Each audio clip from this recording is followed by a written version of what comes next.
A lot of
Trump has been heavily influenced.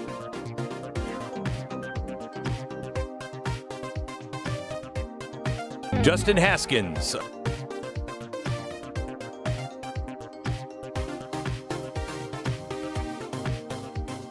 There are people.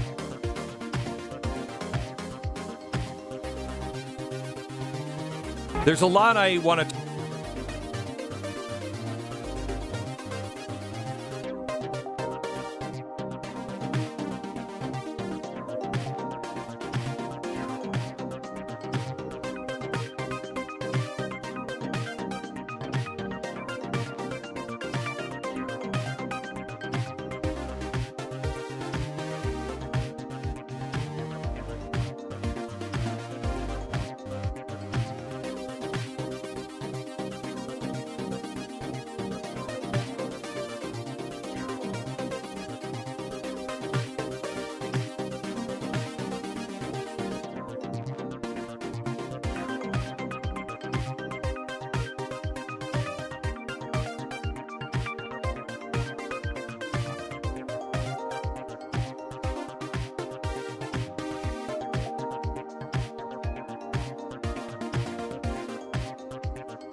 All right, let's get started. Come on now. Hit that like, yes. Oh, yes.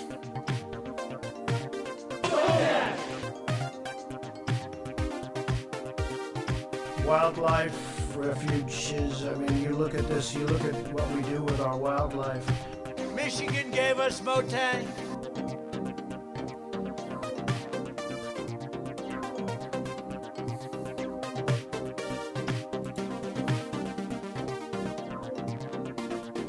We're honored to have with us today our amazing Vice President, Mike Pence, and his wonderful wife, Karen.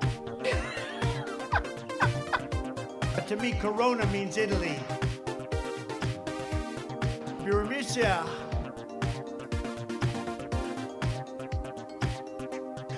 They do action replays in magnified fortune.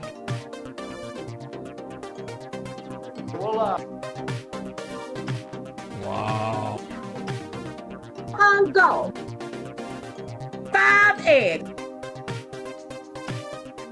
To be a sanctuary. I know words, I have the best words. It's an hour called Q-Snatch. Peace through strength on the earth beyond. He can do things with his tongue you wouldn't believe it. Our army manned the air. It ran the ramparts. It took over the airports. It did everything it had to do. I hope they now go and take a look at the oranges.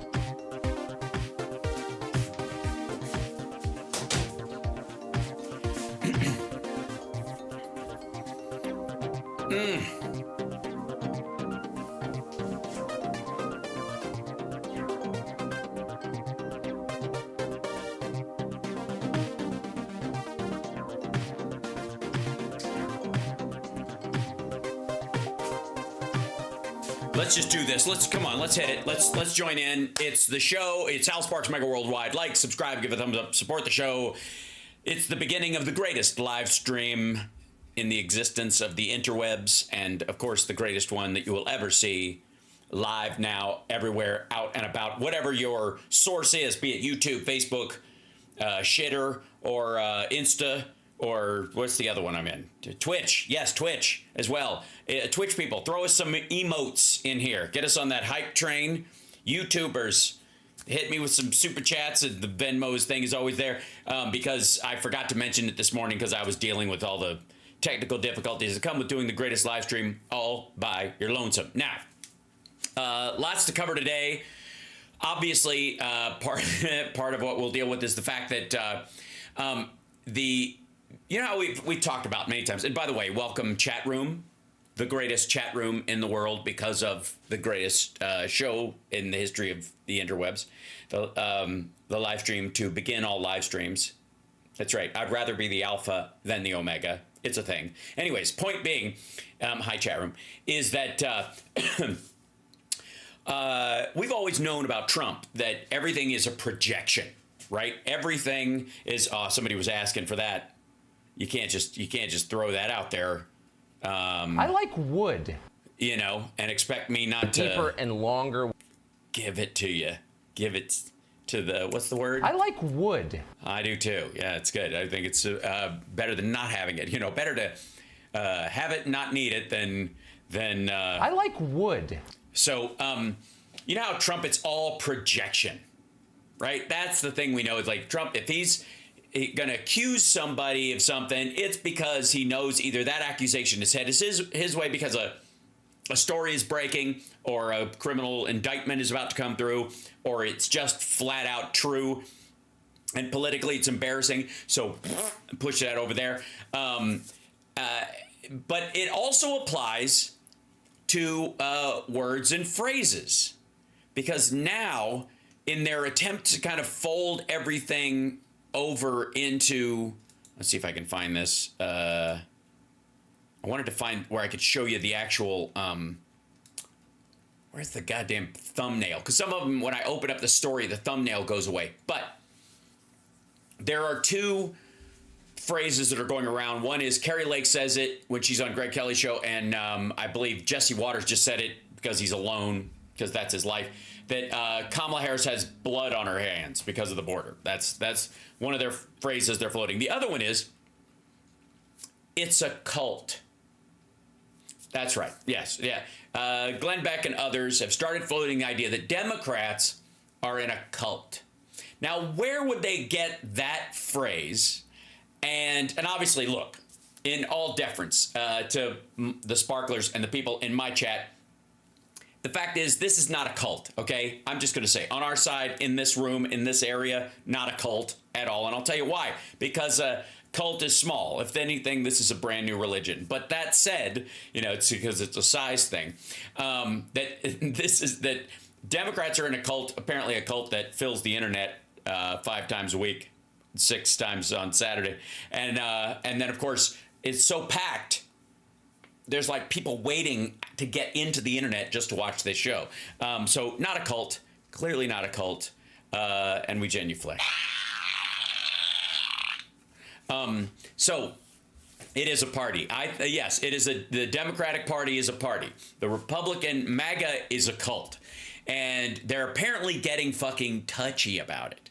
So there's this big pushback on the one hand to call, you know, like any kind of Democratic beyond like the kind of what they would because woke has died as a phrase. Woke doesn't work anymore. So they're trying to jumpstart cult and kind of soften the impact of that Trump doesn't like. And I think that's really what it boils down to. Trump does not like when he's called something and if it sticks with him, that's when they have to turn it loose on everybody else. That's like weird or a threat to democracy. Both of those things definitely upset Trump. It's why he projects it outwards. It's why he has to say it, right? He's got like, I'm not a threat to democracy. They're the threat to democracy. We're not weird. They're weird. Like he has to reflect it because it's obviously landing. He knows he's going to be a threat to democracy. What the fuck was January 6th and his entire presidency and this dictator on day one? And I'll only do it for one day because Donald Trump has the emotional and ethical depth to give up absolute power once it's given to him. Get the fuck out of here.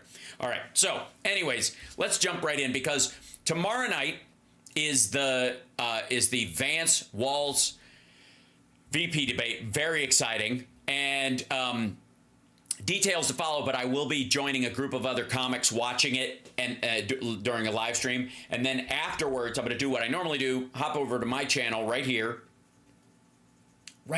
this very show. And I'm going to go through the whole thing and break it down line by line like I do with videos, but I'm going to do it long form. Right. The other one will be on another channel. I'll post links tomorrow. But afterwards, right, as soon as it's done, I'm going to, like a half hour later, I'll pop over here because I like to let everybody watch a little bit of Rachel and Lawrence going over shit, right? I'll put that on there. So let's see where we go. Okay, so first up, the big question, though, on everybody's chapped lips is who I think is... Our army manned the airport. It ran the ramparts. It took over the airports. It did everything it had to do. No, I don't think that was the question. Heard that Saudi Arabia and Russia will repeat your... No, it's not that either. I'll tell you what it is. It's who is JD Vance? Who is VD Pants? What's he all about, Alfie? Well, Trump World has heard you. And let me see if I can move this down. And this little video here is titled, This is JD Vance. You know, it's kind of like when the Go-Go's put out We Got the Beat, you know, because apparently white people dancing in discos were having a real hard time finding it. And they're like, hi, I understand you have the beat here, and I'm really having a hard time finding it. And the Go-Go's would come and go, we got the beat. It's right over here. Put your foot down. It won't ever change. So... I love comedy bits from when I was in high school. Anyways, so yes, thank you Go-Go's for helping people find out, you know, where the beat was and who got it. And then, of course, if you want to know what it's all about, either ask Alfie or do the hokey pokey, which is shit comes as no surprise. I prefer the hokey pokey.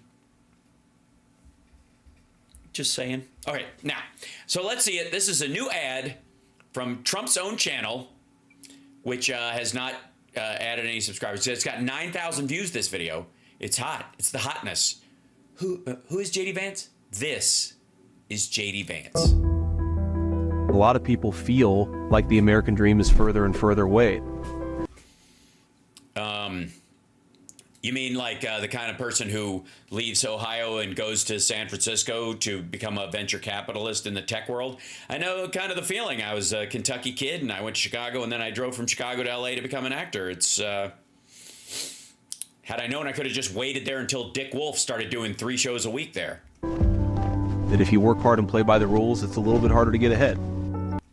Because people like Donald Trump cheat and take all the loans that could be doled out to other people if they were fair. But all right. It's a little bit harder to support a family. Why is there a cricket? Why is there a giant cricket? Why is the cricket so loud? What? Hold on. Back up. No, you don't get to just put the sound of a giant cricket chirping over an aerial shot. We can't hear the drone, but we sure as fucking hear the cricket. Play by the rules, it's a little bit harder to get ahead. It's a little bit harder to support a family, a little bit harder to buy a home. The world I grew up in was one where I think where you fed crickets to your pet turtle, Ayn Rand. What's your turtle's name? the first time really in American history, my parents' generation did not expect their children to... Yikes! What is that? What are you doing? What is this crossfade from the eyes to eyes? What the fuck kind of... No, they did not. They did not. Who does that? What? That shot did not work in the opening of The Saint with Val Kilmer, and it does not work now. What the Please. Jesus, it's creepy.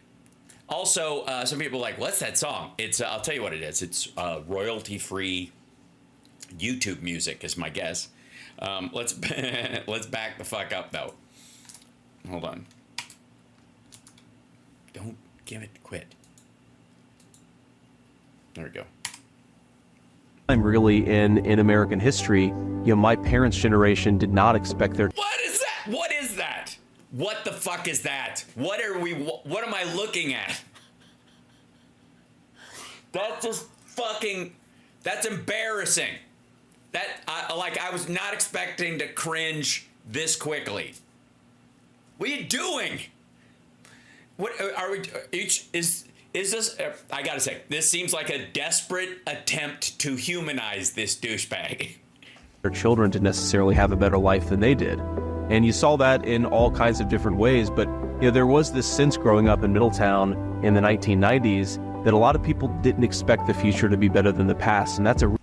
Jesus Christ. Yeah, it was called grunge music, dum-dum. And every generation since the fucking World War II, with the exception of like 6 years in the 50s, where everybody was just pretending everything was fine, and dad doesn't have PTSD. It's just if you shut the door really loudly, he kicks the dog and sets the car on fire. So everyone's fine. Everything's fine. Everything's fine. Jesus Christ. In the 70s, we hid under our desks because nuclear bombs were coming. Don't talk to me about the fucking the future wasn't as bright. Jesus Christ. Try hitting 15, 16 years old when AIDS shows up, dummy. What the fuck? How do you think everybody felt about the American dream on 9/11? Or during the fucking, or people in LA during the riots or the 7.2 earthquake. Shut the fuck up. Really unique and a really tragic thing. It's not unique. And it's not, also, since when do you live on fucking Elm Street? Jobs started to disappear. I gotta say, that looks like the Elm Street house. I'm just saying. From that community, drugs started to move in, hopelessness started to move in, and... Sorry. Drugs started moving in the 90s. Is that when? Is that when the drugs started to move in? So, and what'd they do? Muscle out booze? Sorry, all right. So a lot of people who really knew that the future would be better than the past actually found a world that was a lot more difficult and a lot more challenging. Okay, that's not a sentence. Look, I recognize this thing's only 2 minutes long. I would tighten some of that shit up. that literally meant nothing. These two, listen to that again real quick. This is, just listen to what he actually says. Like, try and make the words make sense. Drugs started to move in, hopelessness started to move in, and so a lot of people who really knew that the future would be better than the past actually found a world that was a lot more difficult and a lot more challenging. So I guess they didn't know, they believed. I think belief is the word. Vance has never done 18 or life. Yeah. Seriously, did you not see a single fucking rock video?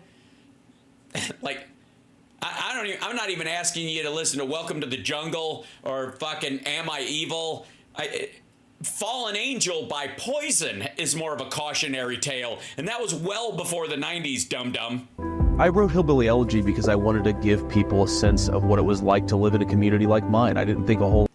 I wanted to find a way to sell hopelessness back to the very people I had stolen it from. A lot of stories were told about rolled up things of steel. Sorry, is this your family's steel factory? We're just walking around, bringing the kids to see the giant rolls of steel. About white working class Americans. I didn't think a lot of stories were told about people who were struggling with some of the problems we were struggling with, joblessness, drug addiction, and so forth. Really? Really? You didn't think there were books being written about people struggling with joblessness and drug addiction? You didn't think so? You didn't, I mean, just maybe, did you read The Jungle in fucking high school? And I thought that I could tell a story that would make people understand my family a little bit better, and maybe in the process, understand the struggles of a lot of families. I come from the places that I... And you didn't? As a matter of fact, most of the rednecks who read the book, that could, obviously, it's a self-selecting crowd, thought you were just shitting on them. Want to represent, and what we need is to stop. Maybe turn the drums down. I don't know if he's gonna do like the Maori chant or something at this point. What is that? Listen how loud that shit is. He's still talking, you know. I come from the places that I want to represent, and what we need.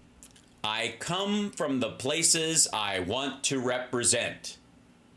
I didn't realize you had a choice. I just came from the union of my parents and just kind of landed where I landed. I had no idea. I was like, I want to write jokes about being a redneck kid that moves to Chicago and then moves to LA and all the observations in between. Lucky for me, I come from a place I wanted to write about. Need is to stop sending people that are of the DC swamp. We need to send people who are of the places they aim to represent. Hey, asshole. That's what we do. You're from Ohio. You're a senator. You got into the Senate exactly that way. What do you mean that the DC swamp, you dumb motherfucker? What do you think?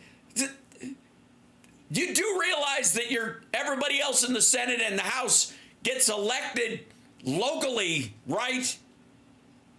Nobody, no, what? What are you talking about? I'm a little surprised this got as dumb as it did. Fuck me. I want to fight for the people that I come from. The American media has been... What?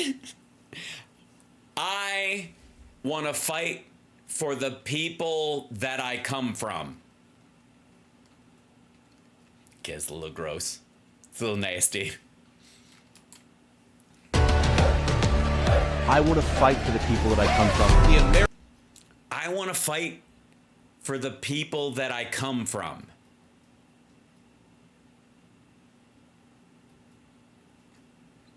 Okay, I know what you're trying to say, and I know you're new to the planet. I understand that English is, it's got a lot of variety in it, obviously, and it can be very hard for people who are born off planet to pick up the kind of colloquialisms and make it make sense. But look, and what am I to say to our alien friends who, obviously have adapted to deep space and don't require oxygen to survive. And it might be a little weird for you here, you know, but try harder, you lazy fuck. American media has been laundering foreign disinformation. It is disgusting. Instead of talking about the crises in our country, they try to silence the people who are experiencing them. Who do you want? I don't know where that part came from.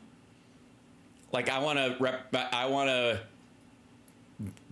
speak for the people that I come from or whatever, and then this kind of weird thing about the American media silencing people, just kind of like, this is starting to get boring. Throw in some firebrand, incendiary, accusatory, you know, bearing false witness. Answering the phone. Do you want a person who hides from the friendly American media, or do you want a person who takes a bullet to the head and stands up and says, fight, fight, fight? Kamala Harris. Okay, first of all, he took a piece of glass to the ear, and a firefighter died that day, and 2 other people were shot. Fuck you. He stopped, fight, fight, fight. He didn't go, is everyone okay?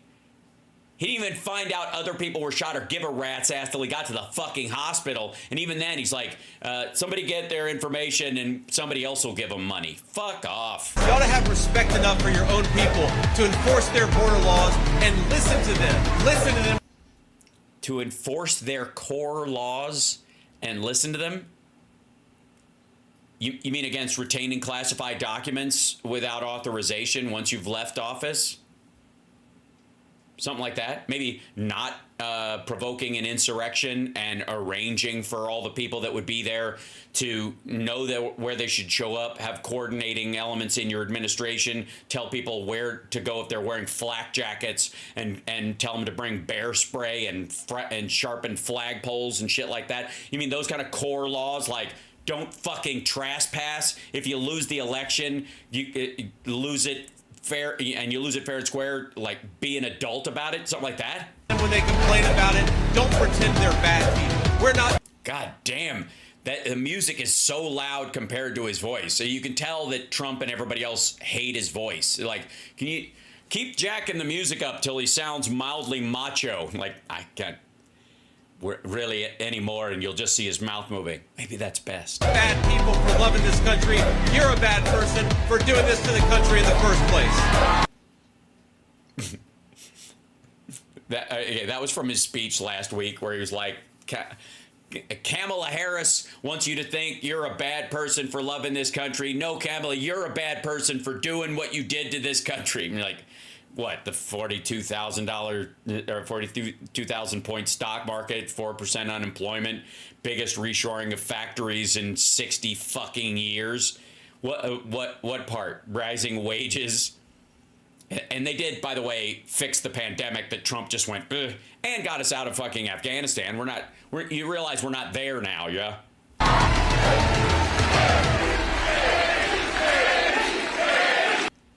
Yes, Trump approved this image where they're chanting JD, but there's a giant Trump sign, and it's mostly him and other people over here, and he's just kind of like, can you make him smaller in the frame? Not and have you both on screen. You do realize he's not 6'3", right? That JD Vance is not 6'3". But whatever, all right. That's it. Shit, that's the end of that. That's all. So that is their big sales pitch. That's their, for tomorrow, that's JD Vance. Now you know. Now, let's see. Is it the yeah, okay. Then like some people are annoyed at this. Yeah, so let me show you this real quick. I wish I could fucking. Why isn't it? I can't stop autoplay on this browser because I wish I could, because I could show you the. Well, maybe it's on here. I could show you the thumbnail that they put in on here. This is, and I'm sorry for those that hate the Glenn and the Beck, but this is. Where is he? I'll just show you the thumbnail real quick. It's just like, it's a cult is the basic premise. Here it is. Yeah, this is it. Hold on. This is the. Think about it. Shut up. I don't want to think about it. I'll open it right here. Hold on, go back. And of course I do want that. Go visit site. There's a lot I want to talk to you. Yeah, I can't make it show up. I want to show you, but it's basically him just saying, it's a cult, you know. It's a trap. And we're not going to do all this video, I promise. But Glenn Beck exposes, look out, ladies, the cult-like tactics used by the Democrat Party. The Democrat Party. You mean the Democratic Party? Or the Democrats?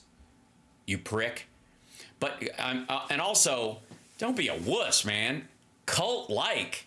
Just say cult, you wiener.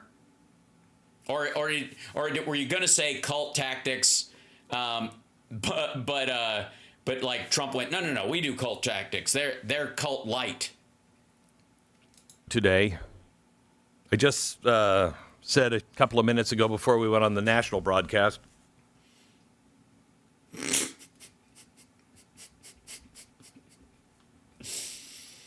Before you turned the cameras on? Why?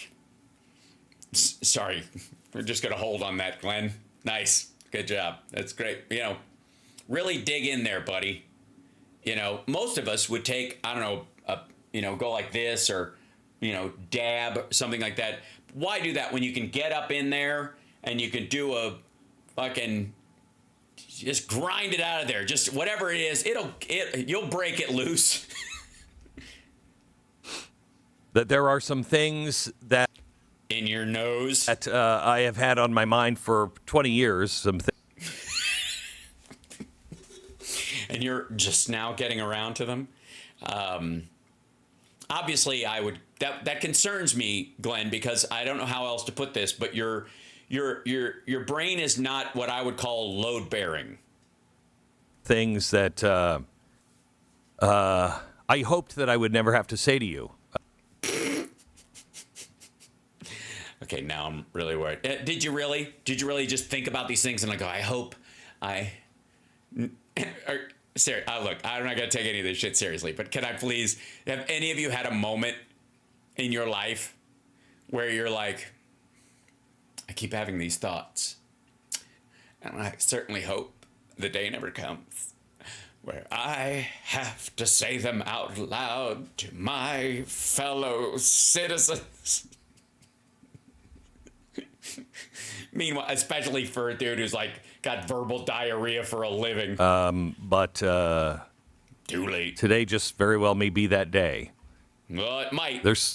It might very well, but get to it. Some really important things that are happening around the world. What? Starting when? You're obviously talking about the Coldplay tickets issue. For instance, the UN is voting in all of these really something you're allergic to? draconian laws.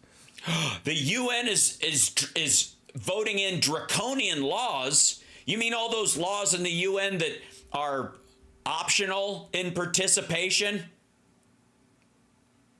One of those draconian laws wouldn't be if you declare war on a sovereign country and attack them without warning, like Russia did. You can't sit on the Security Council. You mean draconian? You mean the kind of draconian laws where every country can go, nah. This week, and we're going to get into that next. Oh, totally. Yeah. Next hour, it is the formation of one global government. Uh-huh. Here you go. FEMA coffins, here they come. And we're all for it. Did you know that? That's happening right now. I don't know. He touched his nose when he said that. I'm going to go with he's lying. Today, we'll talk about it coming up in...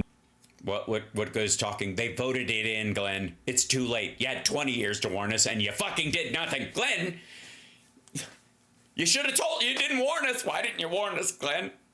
Now what? They voted him in today, Glenn. There is no tomorrow.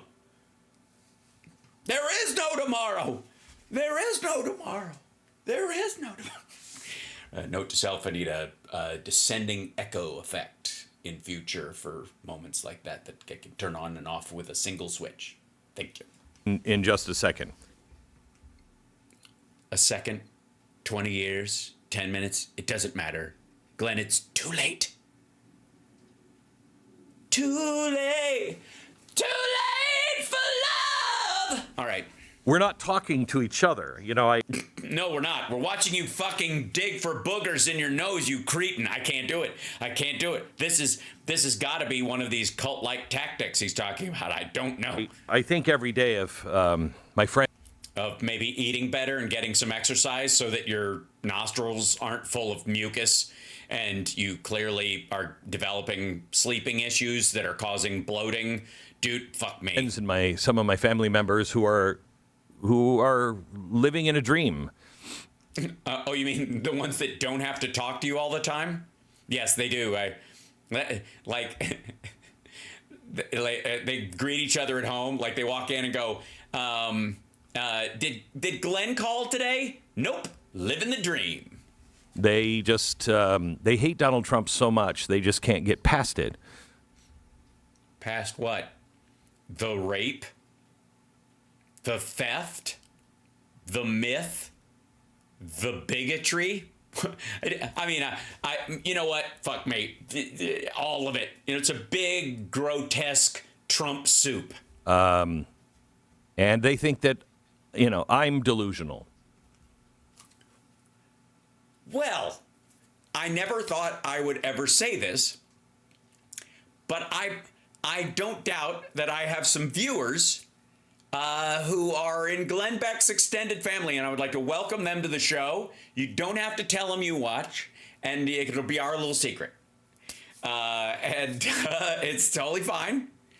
And understand that even when I call him the pejoratives that I call him, I'm not dehumanizing him. Again, I happen to think that human beings can be assholes and dickheads and fools and shit gibbons and all that kind of stuff. And so, those are all, they're certainly pejoratives, but they are said with comedy love.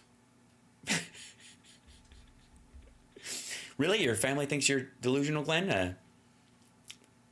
Does it come up while you're driving through the Sonic drive-thru where you're like, it's healthy?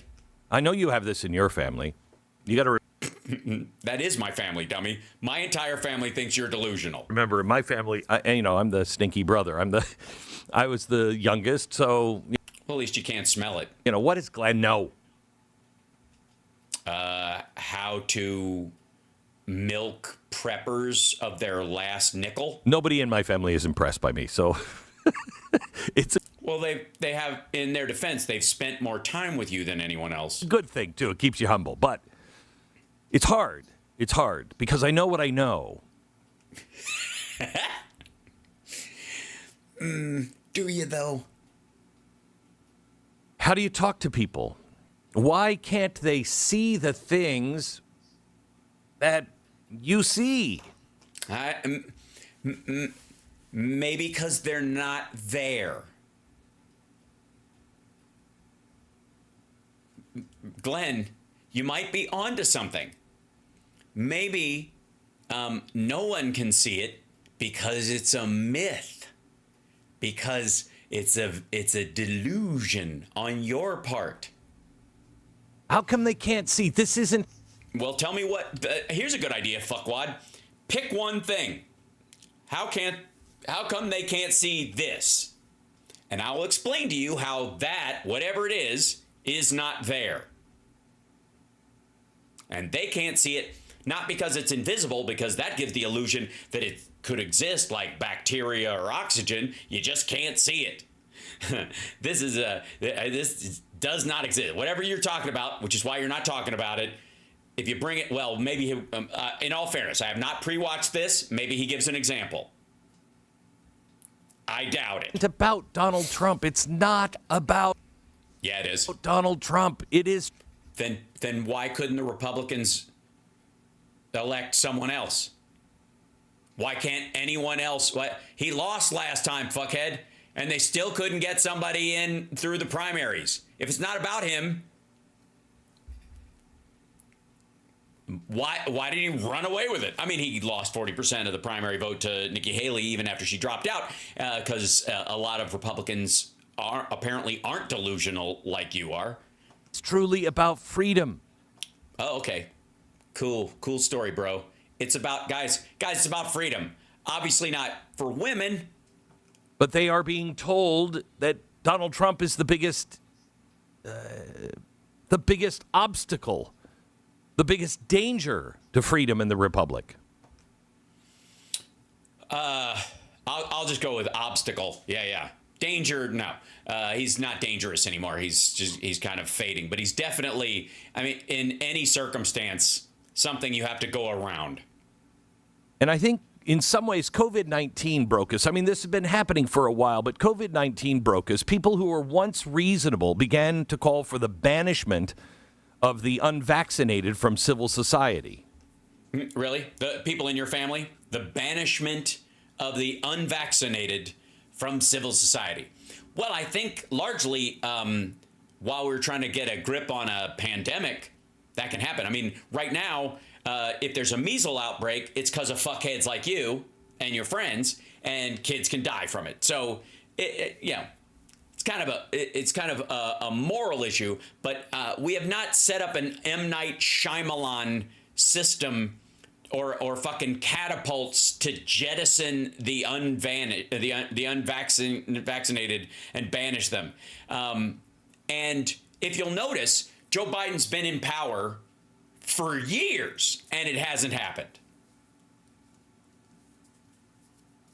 And one thing, like people calling for it in the middle of a pandemic, for people who refuse to get vaccinated and are part of the problem, you can see why people would react emotionally to that, I think. But it seems more like you guys are just sensitive to realizing you're a drag on the fucking populace. It was truly remarkable what happened to us. What happened to us, Glenn? What happened? Something akin to AIDS and condoms for a while? What happened? Do we have to go everybody? Do we need a vaccine fucking passport to go into a grocery store? Did we all get the mark of the beast? Have we all been fucking chipped? Trump's been vaccinated twice, and he took the monoclonal antibodies, which are made by the same pharmaceutical companies. Here's a good idea, shithead. What if, follow me on this, you'll like this one. This is right up your alley. What if they didn't chip the vaccines, they chipped the monoclonal antibodies and every available dose of ivermectin out there, so because they feel like they don't have to track the people who get vaccinated because those people want to participate in functioning society. The only people you would have to track are the fuckheads that refuse to get it, and we might need to know where they are because it's the Illuminati. Maybe, how about that?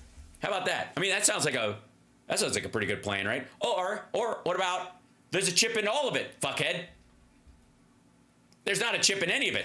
But if there was a chip in the vaccine, why the fuck wouldn't they put the exact same shit in the monoclonal antibodies, dum-dum? So, if they're like, oh, God, the freedom-loving maggots are getting away. No, they're not.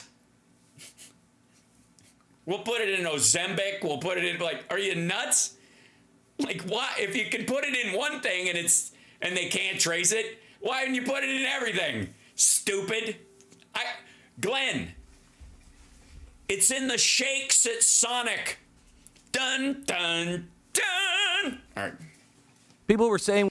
By the way, that got dangerously close to Captain Chaos from the Cannonball Run.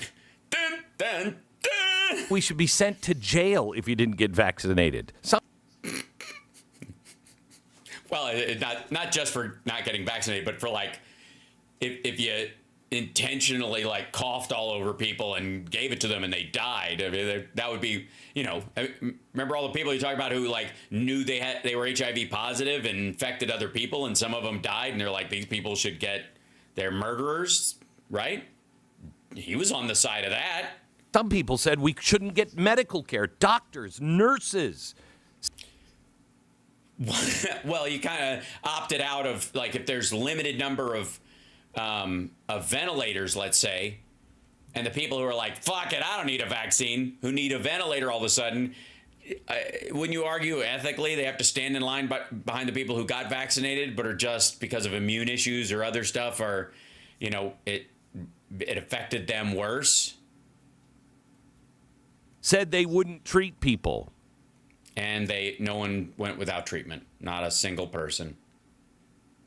Nobody. Glenn, nobody.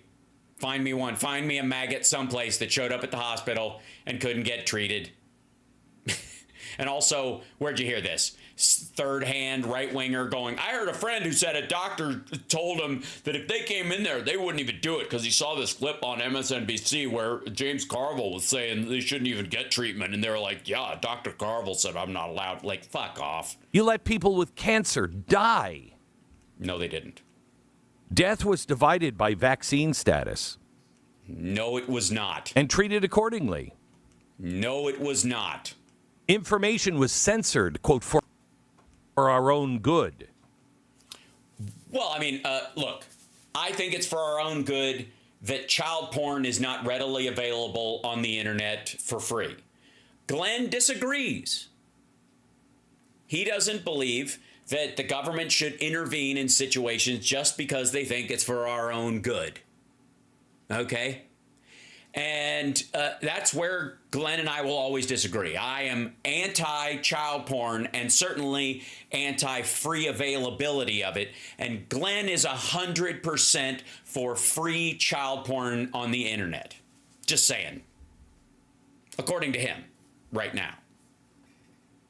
Because, you know, I and the people I vote for think it's in our best interests if child porn isn't available, and Glenn thinks that's not reason enough to stop it. It's already been filmed. The child is not harmed again. They're probably in a shallow grave somewhere, right, Glenn? So who cares? Who cares? You're just watching it, and that's freedom, right, Glenn? Anyone who questioned the leader or fell out of line was deemed as dangerous or literally accused of killing people. Well, if you're responsible for the death of another and you do it brazenly, you are. I mean, we have variations of it. We have manslaughter and we have, depraved indifference. And we have first and second degree murder, right? Also, no, I feel like he's reading a page from 1984 again and acting like this is really happening right now. Stephen Hassan developed the BITE, B-I-T-E model. Yummy. By, among other things, studying the brainwashing that happened in Maoist China. And in Waco and in Joel Osteen's church and in MAGA. BITE, B-I-T-E, stands for behavior, information, thought, and emotional control.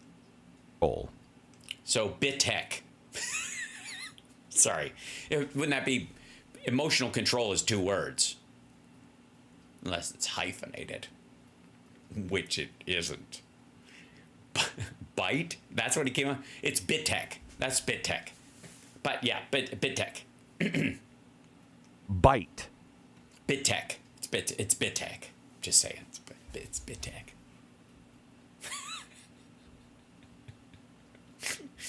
By the way, how is this different from how the B in BITE should be for fucking Blaze at this point? How is this different from your fucking show, dummy? And it identifies the patterns used by cults or communists or maggots to manipulate. I don't know why it's or communists.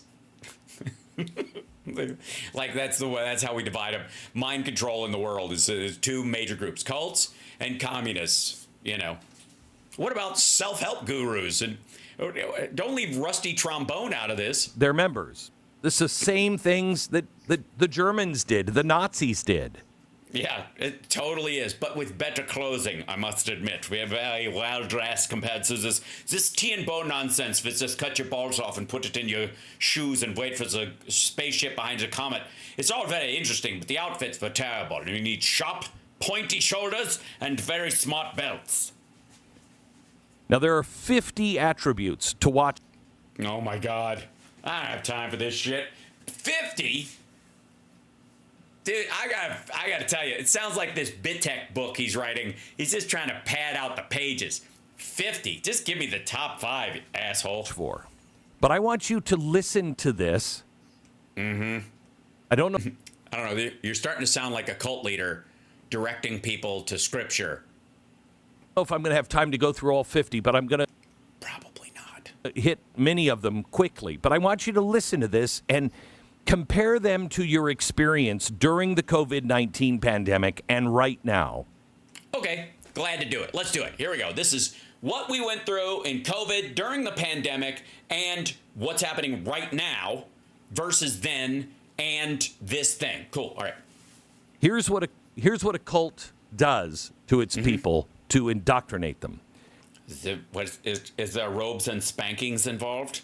Dictate where, how, and with whom the member lives and associates, or no. With the fact that we had to stay home during that time, they didn't give a fuck where you sheltered. If you were if you were cohabitating with a relative, you moved back home with your parents who liked Trump. They didn't give a fuck. No one was controlled on where or who they could share a household with, even during lockdown, which didn't happen. Or isolates from. Also, no.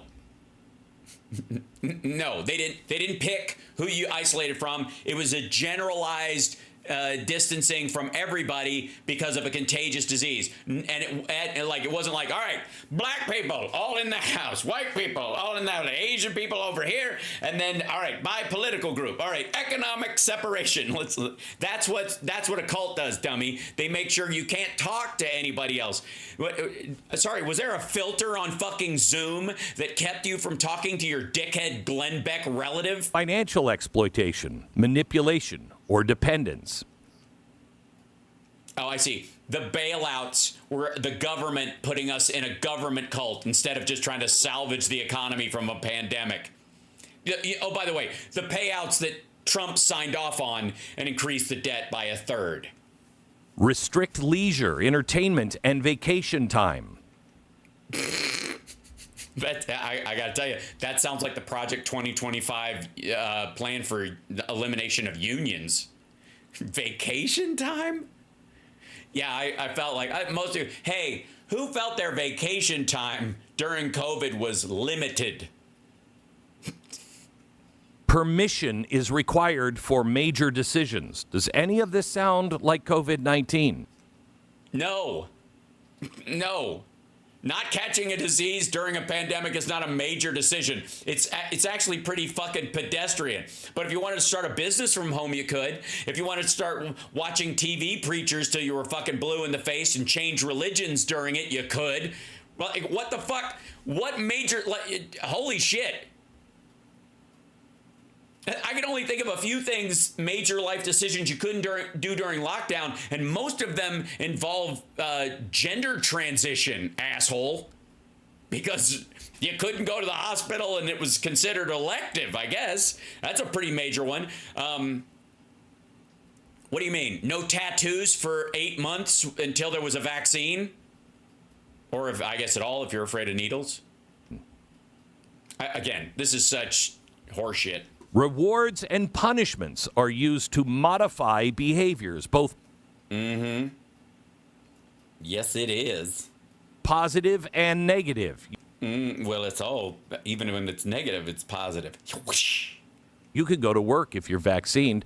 You cannot go to work.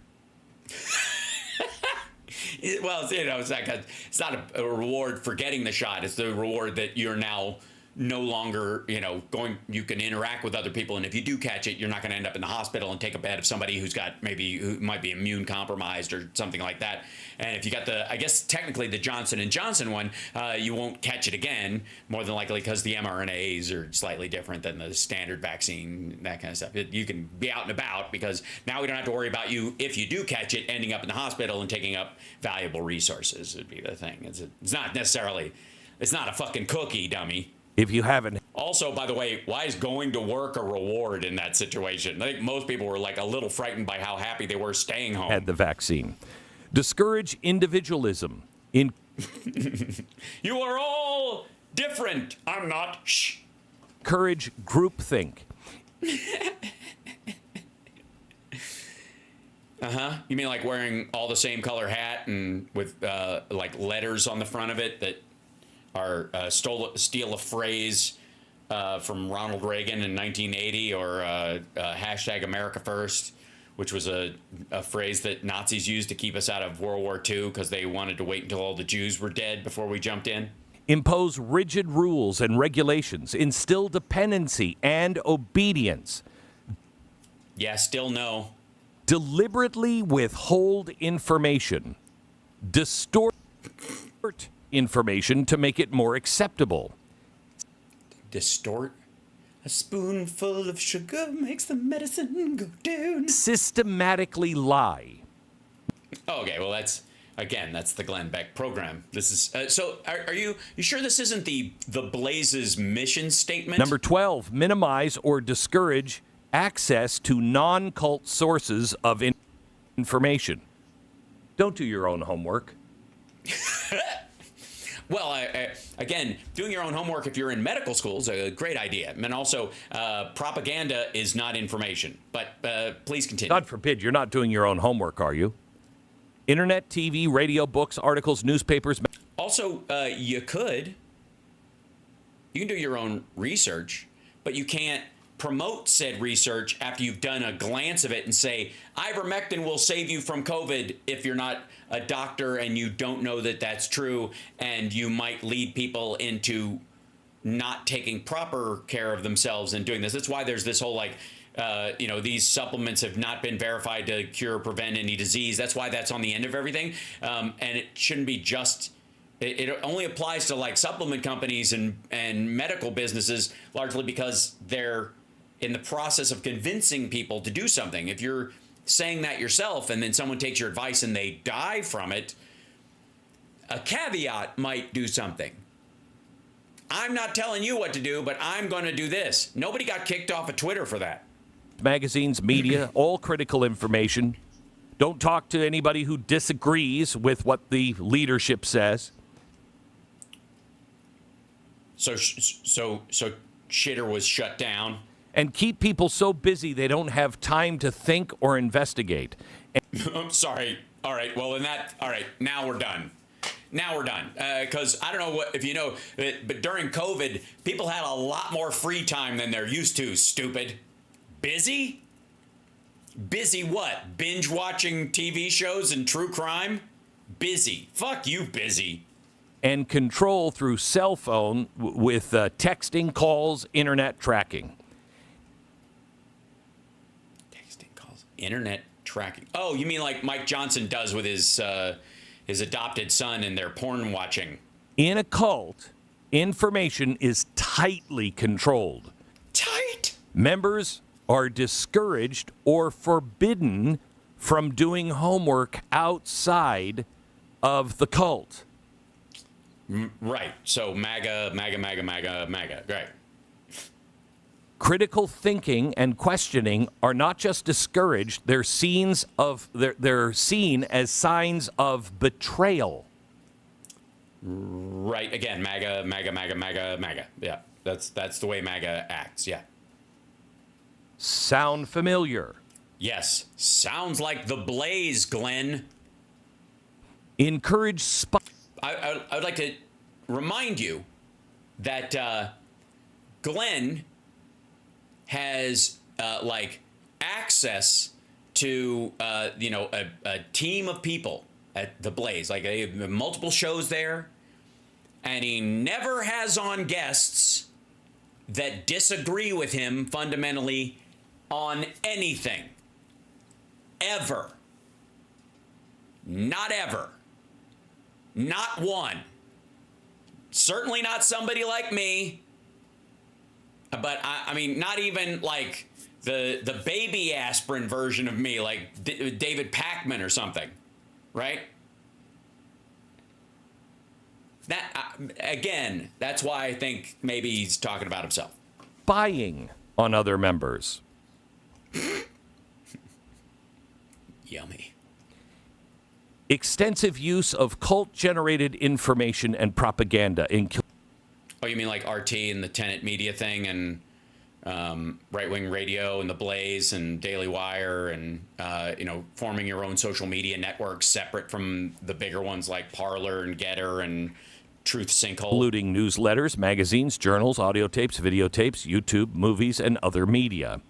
Require members to internalize the group's doctrine as truth.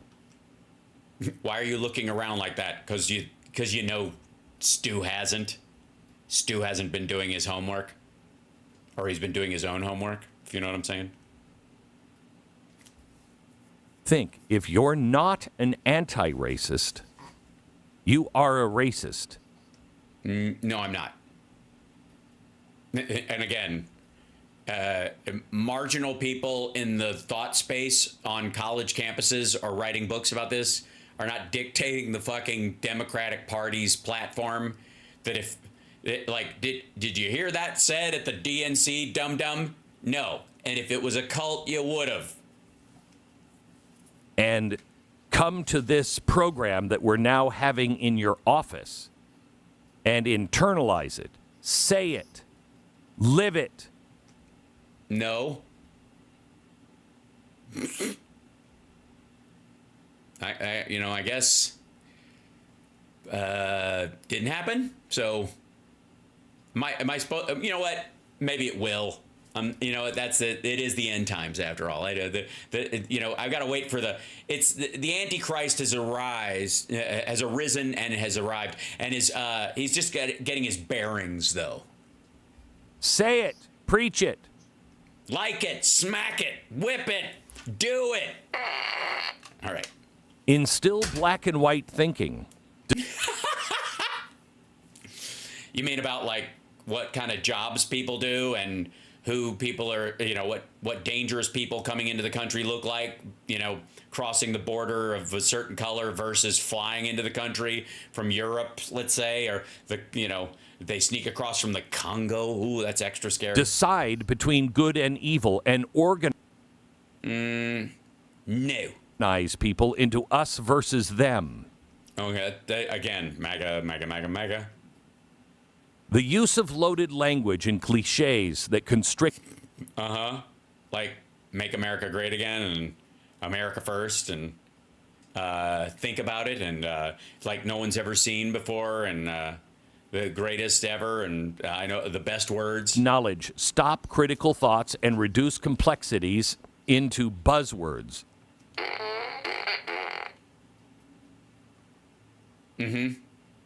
So, sorry, are you? I lost consciousness there. Are you implying that Donald Trump speaks in complete sentences? Follow the science. He's a. Also, follow the science wasn't. Yeah, but like. It's generic, like believe in science or I believe the science, or there's a lot of ways of saying it. It wasn't just. Also yelling, people yelling, lock her up, yelling USA when, Trump, I guess suddenly realizes that you can't spell USA without us, and he thinks it's fucking magic. Existential threat to our democracy. Rejection of rational analysis, critical thinking, and constructive criticism. Right, by you mean like not having people on your show that disagree with you ever, or never going to a place where someone will disagree with you and speaking in those ways, or I don't know, dodging people like me on Twitter and not responding to my criticisms, Glenn. forbid critical questions about the leadership. So we shouldn't. So we can point out that Donald Trump is a sweaty, flatulent mess. We're allowed? Good. Or policy. Labeling alternative belief systems. All right, hold on. I'm done. I can only take so much Glenn Beck anyways, but I will say he was never going to achieve, escape velocity with that horse shit. And he's effectively, my concern is, and I've had this happen before, is that I stick with him for one of those extended things where he's reading off a piece of paper and they pull to a wide shot. Stu has already left. There's nobody in the booth, and he's just waiting until the office in fucking Austin or wherever the fuck he is to throw to commercial, and he does like this. Yes, Glenn is a Hal Dodger. Glenn is afraid of me. Glenn will not let me come on the show. He won't answer any of my tweets on Shitter. I know he sees them. I know Stu sees them too. And I know they're afraid. And they should be. Okay, but the important thing is you're awesome and everybody knows it. And let's go to Valdosta, Georgia, ladies and gentlemen, where Donald Trump is pretending he's still president by showing up and gacking up the works in an emergency zone in a state he should run away with, but he's having trouble in, so he had to show up there. The federal government has given Georgia everything it needs. The president has already spoken to Brian Kemp multiple times.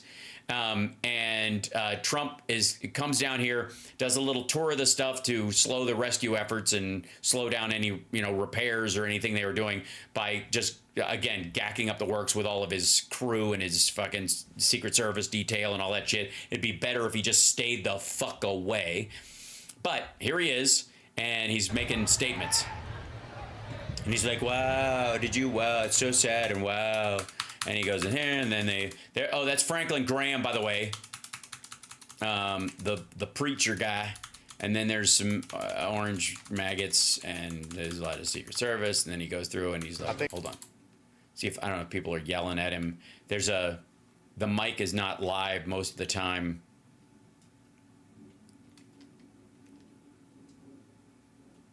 Yeah. Thank you so much for.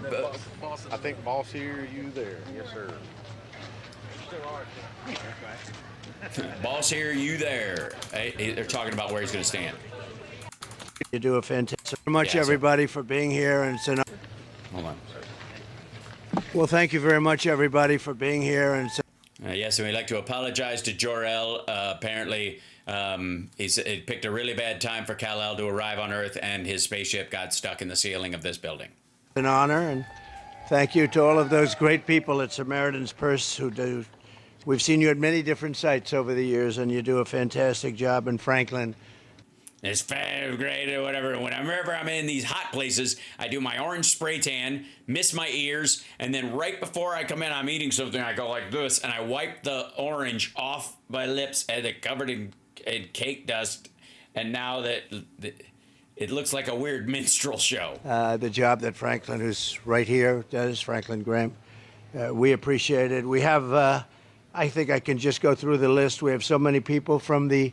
Yeah, just go through the list. I mean, really, just say Franklin Graham a bunch, because that's really who you're sucking up to. State and from the area. We'll start off with Franklin Graham, President. It's a good idea. It's a good idea. Samaritan's Purse. Thank you very much. Lieutenant Governor of Georgia, Burt Jones. Thank you, Burt. Tyler Harper, we all know. Mike Collins, we all know. Congressman, and Austin Scott, great congressman, two incredible patriots. Kelly Loeffler, former U.S. Senator, highly respected person. Everybody loves her. Not everybody. I mean, she did. Was she one of the shortest serving senators in Georgia history? Ross Goodman, state senator. Sam Watson, state senator. Thank you, Sam. John Corbett, state senator. John Burchett, state representative, as you know. John LaHood. Maybe what their title, like State Representative John LaHood, as opposed to John LaHood, State Representative, because we can't tell if you're reading the title of the next person or the one before. Fuck me. Why am I trying to help? State Representative Ashley Polk, that's County Sheriff. Very good. Thank you, Ashley. Chase. Is Ashley male or female? And is it Polk? Daughtry. Or is it Polk? Cook County Judge, respected, so respected. Doug Hank. So respected. Cook County Sheriff. Ashley. Doug Hank. What? I'm just asking for him. Who? Doug Hank. What? Not you, Hank. Doug. Which Doug you talking about? There's like 5 Dougs over here. Doug Hank. What? Shut up, Hank. Ty, we know. Paige Dukes, we know. Richard Hardy, City Manager. Val. We don't know. Dosta. Valdosta. Thank you. Valdosta's the city he's in. Where is Rich? Yes, thank you. Scott James, Bill Slaughter, Buddy Duke, Patrick and Kate Watson, the owners of the store we just spoke. And I said I would have bought some furniture if you had some in there, but I always look for furniture, and they have beautiful stuff, but they're going to be rebuilt in a very, very short Asshole, their building's been turned inside out. period. So I want to thank everybody. And we came down with truckloads of things, and we're going to... No, you did. Hold on. Fuck this dude. Okay. Samaritan's Purse, which is Franklin Graham's organization, is an NGO, and they gather up stuff and they buy stuff and bring in resources in situations like this. And that's what they do. There's a bunch of religious organizations that do it. There's a bunch of NGOs that do it. And there's a bunch of government organizations. And also a lot of funding that goes to them from the taxpayer to support them to make sure that they have stuff on hand when this happens. We came down here with truckloads of stuff. He rode alongside it. Trump did not arrange this shit. The Samaritan's Purse people did it, and Franklin Graham's an asshole, but this stuff is pretty normal, and it's good that they do it. And Trump is saying basically he's taking credit because he was in a car next to the resources they're bringing, that he's responsible somehow. What a fucking prick. To have that done by Franklin's incredible organization. They've done such a good job. We've done this before, but... Oh, he farted on him. Whenever he pulls his jacket, he farts. That's how we know. Incredible organization. They've done such a good job. We've done this before, but we have a lot of truckloads of different items, from oil... Truckloads of different items, from to oil, water. From oil to water. So, obviously, those are in separate trucks. Well, they weren't in separate trucks, but then they were in separate. Sorry. All sorts of equipment that's going to help them. Yes, some of the stuff, some oil equipment and some water equipment. Hoses, I think, on both, but I think the pumps might be different. But we're here today to stand in complete solidarity. Oil? You're bringing oil. Oil. Shit. The oil. You're bringing oil. You mean gas? I mean fuel? Oil? The fuck? With the people of Georgia and with all of those suffering in the terrible aftermath of Hurricane Helene. Hurricane Helene turned out to be a big one, like just about the biggest that anyone's seen. I spoke with all of the relief people, all of the people that do this for a living. And they're like, maybe there is something to this whole climate change thing, asshole. Living and do this at least to help. And they said they've never seen one this bad. Huh. That's interesting.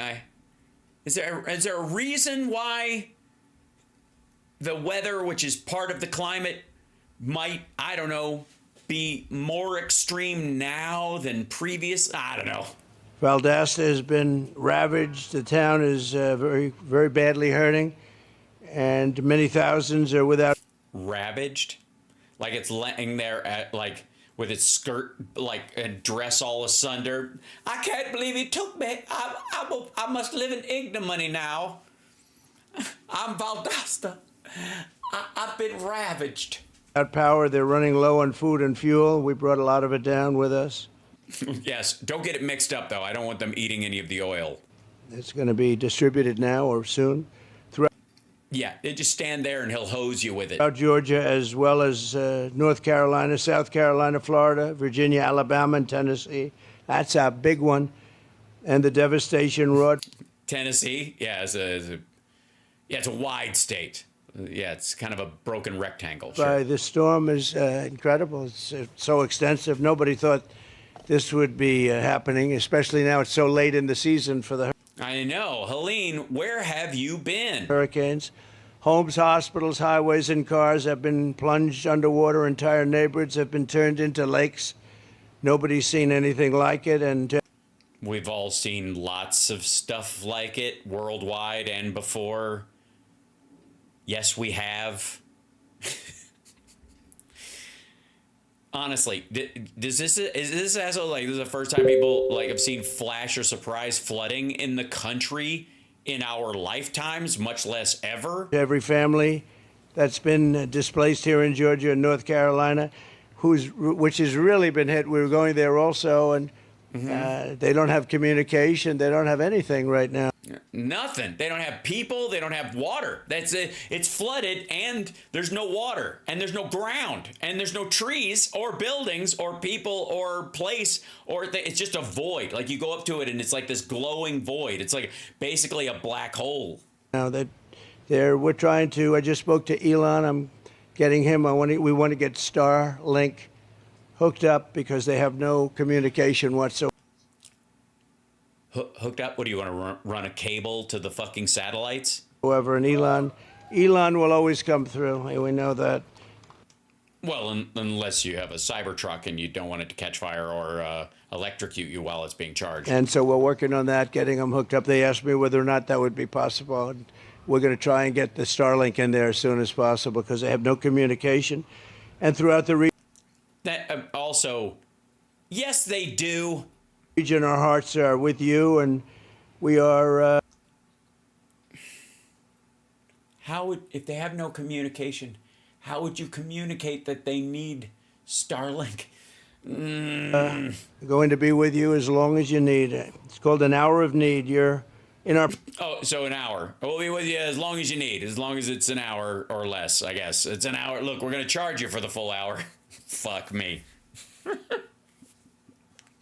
Prayers, and we pray to God. And throughout this the long weeks that lay ahead, you're going to have a lot of work. But the end result is it's going to be good. We just wish so many people weren't so dead, badly hurt, and in many cases, sadly, no longer with us. We love you. What, did they move? What do you mean no longer with us? We love everyone. I mean, to be. That's right. We love everyone. I mean, when's the last time you saw a microphone and you're like, I feel like saying we love everyone. Be honest, we love everyone. We do. We love everyone. Obviously, if there's a couple of drowned immigrants, are we going to rush in to check for a pulse?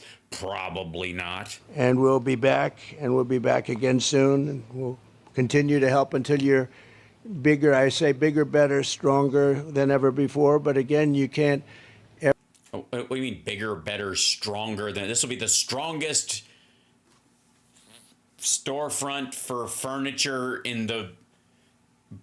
that can be sustained by the economic circumstances of a town with this demographic size. Ever discount the fact that people are lost. A lot of people have been lost in this terrible storm, this terrible hurricane. It's a storm that's also taken the lives of, I guess they have a count of 91, but that count changes on an hourly basis, and it goes only in one direction, unfortunately. It's kind of amazing watching somebody just display their total disassociation from the impact of something so blatantly. Just, well, the number just goes up. What are you going to do? You can't, I mean, I don't even know why you bother looking. Just count the floaters and get on with it. You know what I mean? We got a store to rebuild. I need to buy some furniture from this asshole. Up, but at least 91 people already. And to the families and loved ones of those. Also, it sounds like he's disappointed it's under 100. Those who have perished, we mourn alongside of you, and we grieve every single life so tragically lost. I'd like to now ask for a moment of silence and prayer, if you would, for those who have died. Thank you.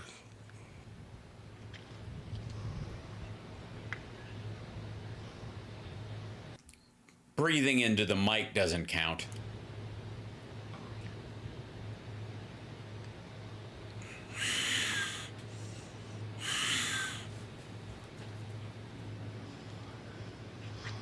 Thank you very much.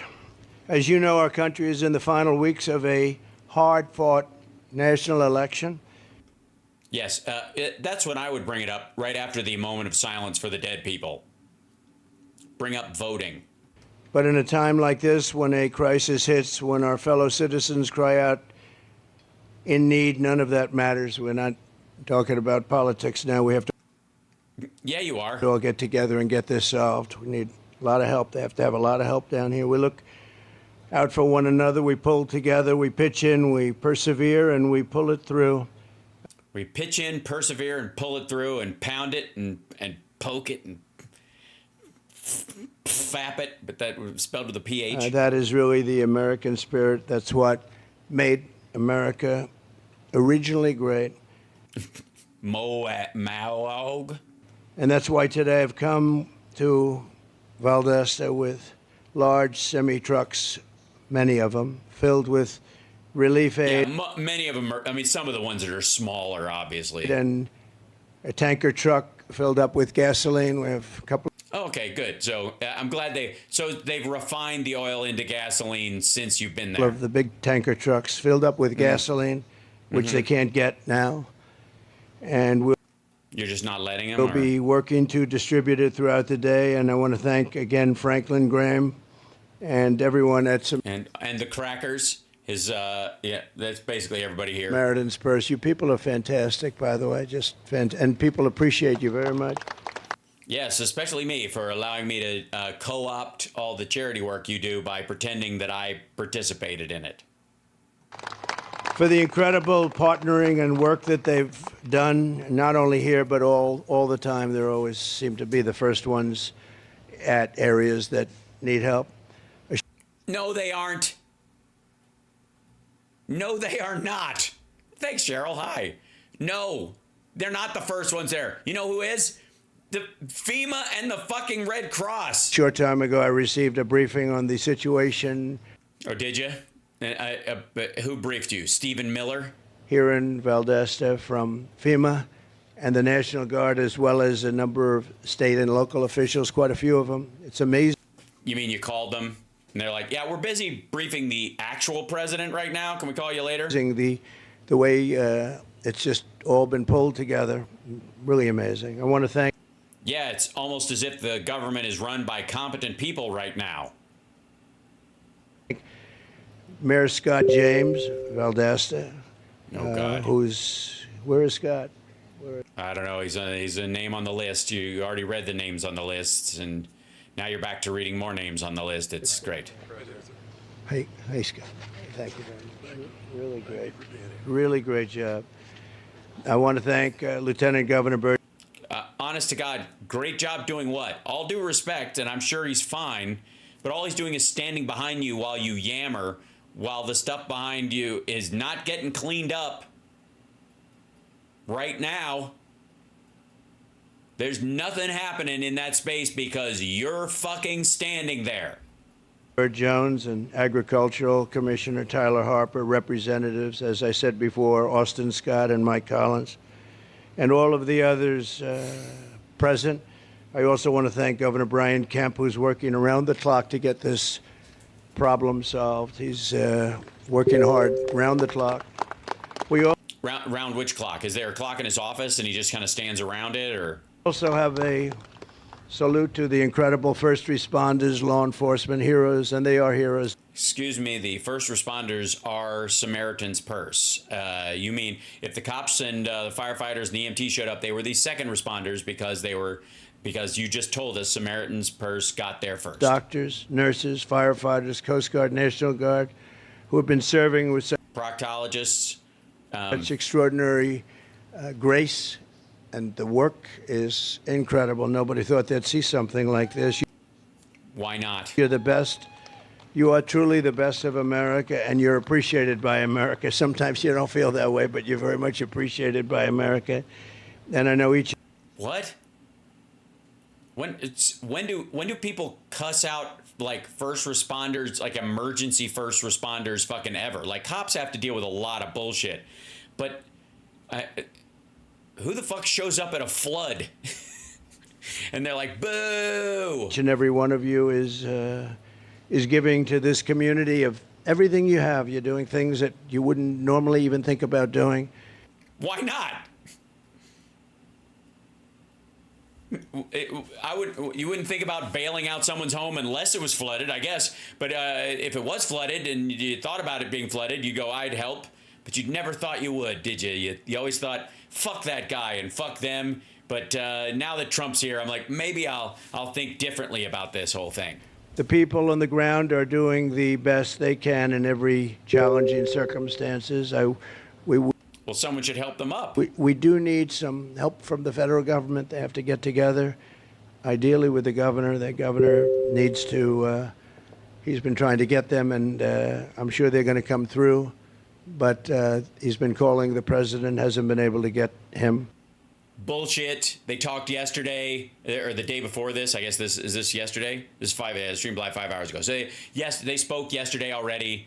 And Biden already signed off before the hurricane even showed up for emergency declarations. As soon as the storm clears, they're ready to move in.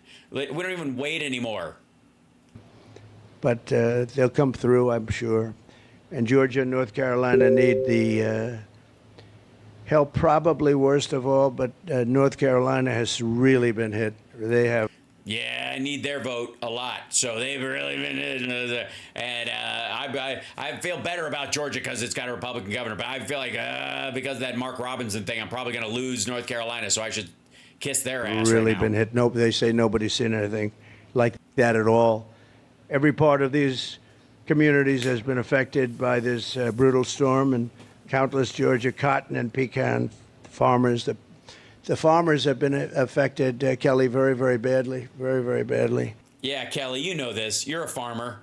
And by farmer, I mean, I don't know, you were engaged in some sort of pharmaceutical fraud, I think? I love those farmers. And I love the farmers, and I love pecan pie. We're going to take care of the farmers. There's no question about it. Their crops. Who's we, motherfucker? Their crops and their livelihoods have been so badly affected.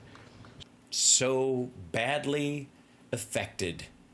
They're very damp right now. Swift actions needed to get the farmers access to loans and disaster recovery aid to help it's already here. Them quickly get back on their feet so they can help our nation prosper. I always support our... Yes, whatever shall we do if we run out of pecans this close to the holidays. Great farmers and agricultural communities, and just go out. I know that the help is going to be there, and help will soon be on its way. Yeah, just go out. So it's maybe, you know, if there's like water up to your waist in your yard, just go stand in your yard and wait. The help will soon be here from somewhere. Don't really know. Don't talk to them. No question about that. With the path to full and complete recovery, we will work very hard. It won't be easy because this one is so bad, but...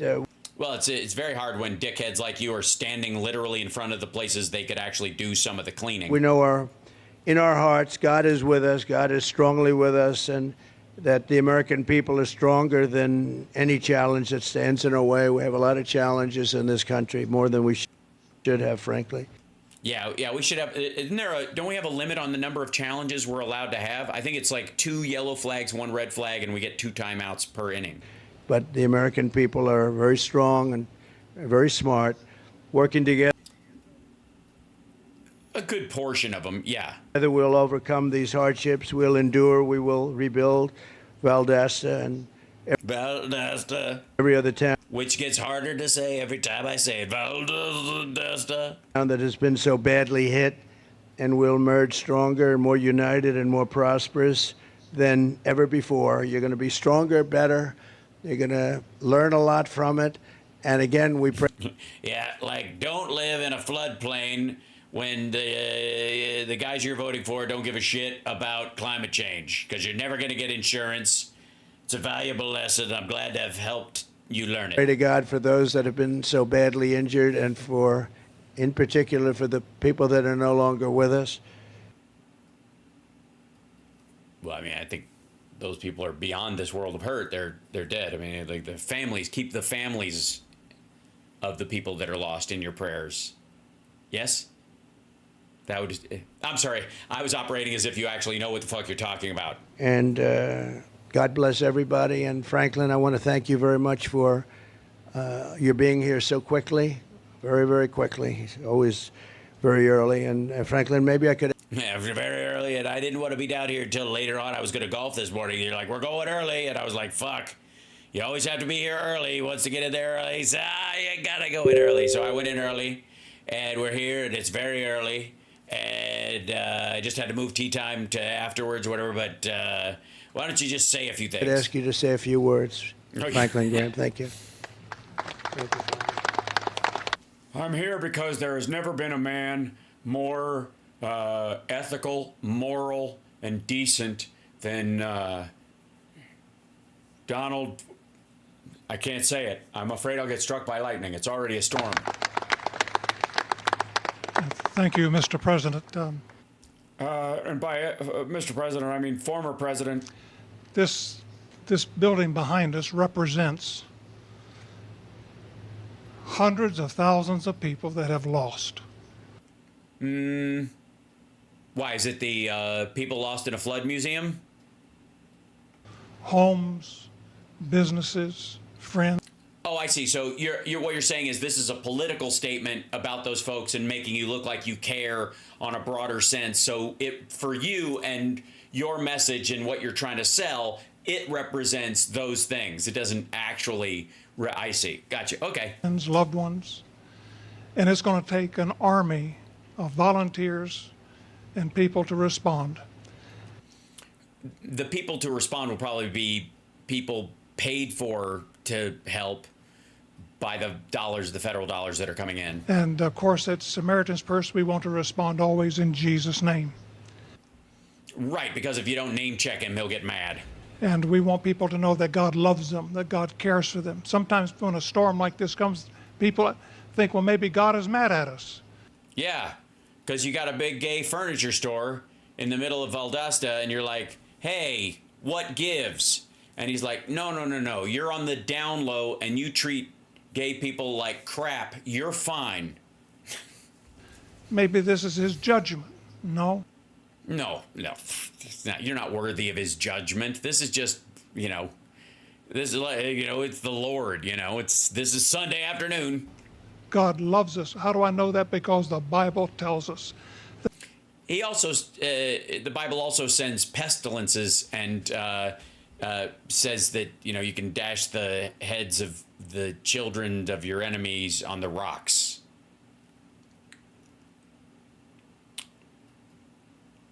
For God so loved the world that he cast Adam and Eve out of paradise over a piece of fruit. I don't know. It sounds like love to me. That God loves us and cares for us. And yes. Loves was, I'll give you loves us. The cares for us part, I don't know that he's going to help pick up any of the bricks. I mean, hey, it works in mysterious ways. Maybe you'll send a hot volunteer and you'll finally strike up a conversation and finally find that relationship you were always looking for. And if your place hadn't nearly fallen down and that person didn't come to volunteer, you wouldn't realize you were both in the same cult, get married and have a bunch of children and be quiverful. There are storms in life, but God will take us through those storms if we put our faith and trust in his son. That's right. God and windshield wipers also helpful in these situations. I don't know if you know that, but if you're gonna go for it, thank you for. I Jesus just saw Christ. Thank you, Mr. President. Don't. He's not using his name in vain. I want you to know he's crying out for help. Sorry, I noticed a super chat went by, and thank you very much, John. What a shitty photo op. Exactly. And I think for coming and helping to put a spotlight on this city, this state, in this region that has lost so much. Thank you. May God bless you, Mr. President.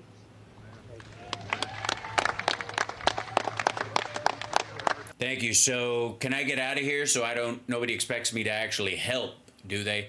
Because there's a lot of bricks over here and I'm not picking up one. Not one. I mean, who am I, Jimmy Carter? Get the fuck out of here. I would not be shocked. This is Georgia. I would not be shocked if if at 100 years old, they just cut to, like the camera pans over and Jimmy Carter is in a fucking wheelbarrow, like, or in a wheelchair with a wheelbarrow, just picking up bricks and putting them in the wheelbarrow, just helping, just bruised on an IV, just moving brick from the ground to the wheelbarrow, just smiling, just being a sweetheart. Pray over our town. Yes. Would you please? Yeah. Would you please pray over our town, Franklin? Thank you very much. And you know what? I take it back. The mayor is doing the hard work. Been asked if I would lead in a prayer. And I don't believe we lead in prayer. We follow in prayer. I just say whatever the Lord wants me to. Gunga, galunga, gunga, gunga, galunga. And so I got that going for me. Our Father and our God, we come today to say thank you for these men and women who are here as volunteers. All right. I have a general rule. I do not mock prayer, but the people who give it, I can call bullshit on them as human beings. Great job, Franklin. Great job with the whole prayer thing. I don't know how you do it. I don't get it at all.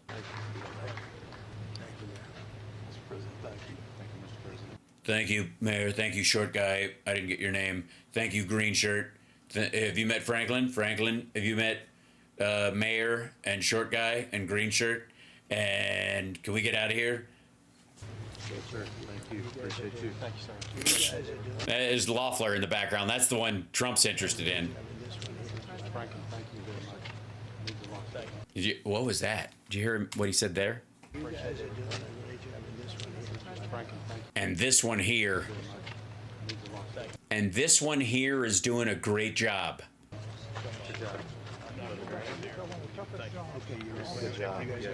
I'm Franklin Graham, and Mr. Mayor and Mr. Congressperson, you got one of the toughest jobs because I got to be honest, I run Samaritan's Purse mainly for the purse part. I don't do any of the Samariting, if you know what I'm saying. Mostly I'm pursing it all day while they do the Samaritan stuff. Yeah.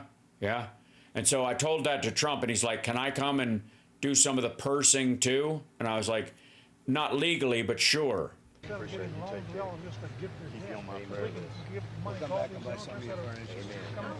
going to come back and buy some of your furniture.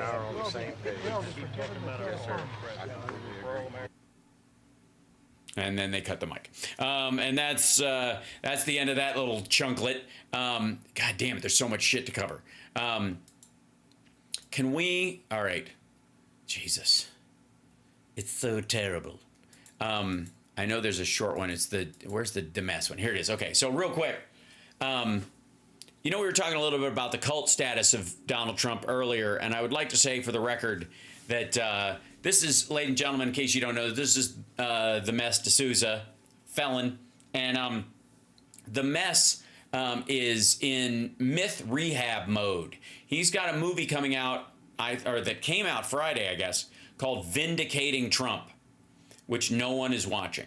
And so one of the reasons why is because the act of vindicating Trump sounds fucking gross. And largely, Vindicating Trump is just 2,000 Mules with a couple of scenes cut out so that he doesn't get in trouble with the people that sued him over that got that movie taken down. Yes, Dinesh is a felon. He went to jail for campaign finance law violations. Not surprising. Money laundering, effectively. So, anyways, he just wants you to know Donald Trump is truly self-made, people. This is, you may have heard that the art of the deal is bullshit. I mean, honestly. That is a horrible, horrible lie against our former president. He is a self-made man, as will be cleared up in 2 minutes and 18 seconds by the Mess. Trump has been heavily influenced by his father. See, if you're going to bring up Trump, I would just not use the phrase has been. It's a bit of a Freudian slip. And he has said so himself. And yet there are important differences between Trump and his father, and this is really... Yes, agreed. I think Trump's father had sex with Trump's mother, and Trump only wanted to. What I want to stress, the way in which Trump is self-made, he's a Does it hurt to say Trump is self-made? Does your spleen crease or something? Made. Product of his own imagination. Right. Well, yes, he's a. I think it was Dirty Harry who said he's a legend in his own mind. And we can see this in the ways that Trump is different from his dad. Something in the way you're different. Something in the way you're not dad. I think this is, by the way, also an answer to the people who say that Trump is just a product of nepotism. That's yeah, I would say more just a silver spoon up the ass kind of a guy. I wouldn't say nepotism, because his father actually just protected him. You know, I think the only area where the nepotism would follow is that his brother got him into Horton when he didn't deserve it. That would be the one nepotism. The rest of it is just he grew up second generation rich kid and fucked up everything. Somehow he inherited his whole fortune from his father. No. He stole his father's fortune from his siblings, and then he ground it into nothing. That's simply not true. In fact, in his earliest property acquisitions, particularly the Commodore Hotel in New York, Trump's father refused to be part of it. I'm now quoting Trump from his book. Oh, right. You mean one of the original failures of Trump's life. The Art of the Deal, quoting him about his father, he goes, he refused to believe I was serious. His father thought, you're nuts. And he apparently his father was a psychic as well. And why did his father think that? Because he raised him and knew him. Fred Trump had made a very successful business with not low income, but moderate income, and he was a slumlord. Rent-controlled apartments in. He was a slumlord. In Queens. And Fred Trump said, this is a great business because a lot of these people are basically on subsidy or they're on retirement. Yeah, subsidy, meaning the government pays their rent, the taxpayer. So so Donald Trump is the second generation rich kid whose father's fortune was made cleaving to the bosom of public assistance. They pay regularly, they're older, so they're dependable. So we can make a steady profit, we can make a flourishing business, but let's living off the government stay in our place, so to speak. In other words, Fred Trump advised his son against going into business in cutthroat Manhattan. So what does Trump do? He crosses the bridge. That's the first crossing, and goes. Yeah, that's spoken of in the Bible, obviously. Into Manhattan. This is how he sort of changed his life. He changed the fortunes of the Trump company. He became mobbed up. Created the Trump brand. He became a national figure. He, in fact, created one of the most successful brands in the world. I think Trump's airline, steak, vodka, casino, university would disagree. Now, he didn't do that by leaving behind his father's teachings or virtues. Fred Trump was a frugal man. Trump is frugal. He was a cautious. No, he isn't. He spends on himself lavishly, and he cheats his employees out of money. This man, Trump is, believe it or not, quite cautious in his business dealing. I'm sorry. We're talking about Donald Trump, right? Senior. Oh, okay. That's just it? I guess it just... Trump is, believe it or not, quite cautious in his business dealings. Okay, we're just not going to get... That's it. That's the end of the video. That was literally where the Mess's editor cut it off, because apparently whatever examples he gave were ass. And of course ridiculous, because Donald Trump is a terrible businessman, took his father's material wealth and turned it into a bunch of blather bullshit. I noticed also people were mentioning along with Chris Christopherson, who we lost, Pete Rose has passed away. Apparently, it just announced. And I remember, as you know, growing up in Kentucky, and Cincinnati was our, the nearest professional team that we would watch, and Pete Rose is a big deal when I was a kid. So I'm sure I will talk to my mom about it. I guess my dad will have to call, because my parents have allocated out that my mom calls when people are sick, my dad calls when they die. So yeah, but there you go. Yeah, Trump still owes money to construction workers. He's a cheater and a ripoff artist, and he's gross, and that's true. Everything on the William Braddock. Back up. William Braddock story. Not right now. No. Sorry. Rest in peace, Pete Rose and Chris Christopherson, especially. And by the way, the Chris Christopherson story, if you haven't heard, where he was like, Toby Keith told him not to get political, and he told him to go fuck himself, and asked him if he ever wore the uniform of his country, because Chris Christopherson was a helicopter pilot. He served in the Army. He was, he did you ever cash the check that the government pays you to kill somebody? I didn't think so, so shut the fuck up. And his line at the end of that story, if you haven't, he was an Army Ranger. Yeah. At the end of it, apparently he said to Willie Nelson about Toby Keith and the new country. He said, these guys did to country music what pantyhose did to finger fucking. And that's just magic. That, as analogies go, fuck, Chris Christopherson, way to just, he cut through the bullshit. Amazing. Yes, he was a Rhodes Scholar. He's a Renaissance man. He did tons of stuff.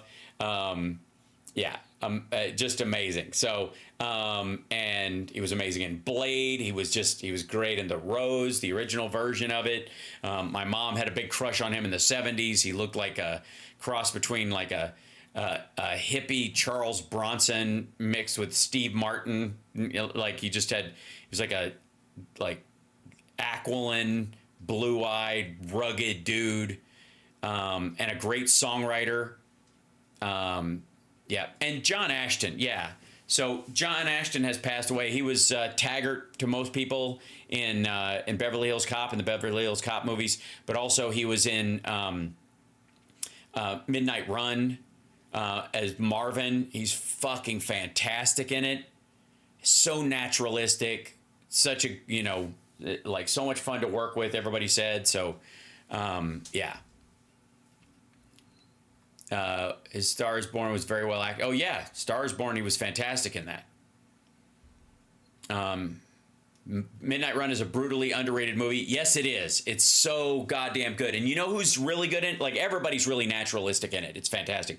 But Joe Pantoliano in his scenes with Robert De Niro are fucking genius.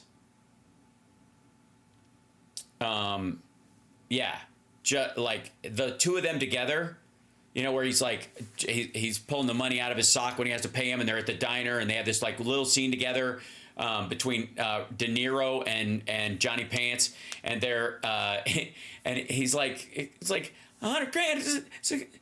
It's an easy gig. It's a midnight run, for God's sakes.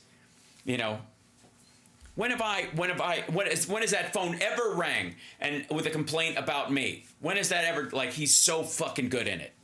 Joe Pantoliano, he's so terrific. And Grodin is terrific in it. But John Ashton was just lovely in that movie. And again, fit right in.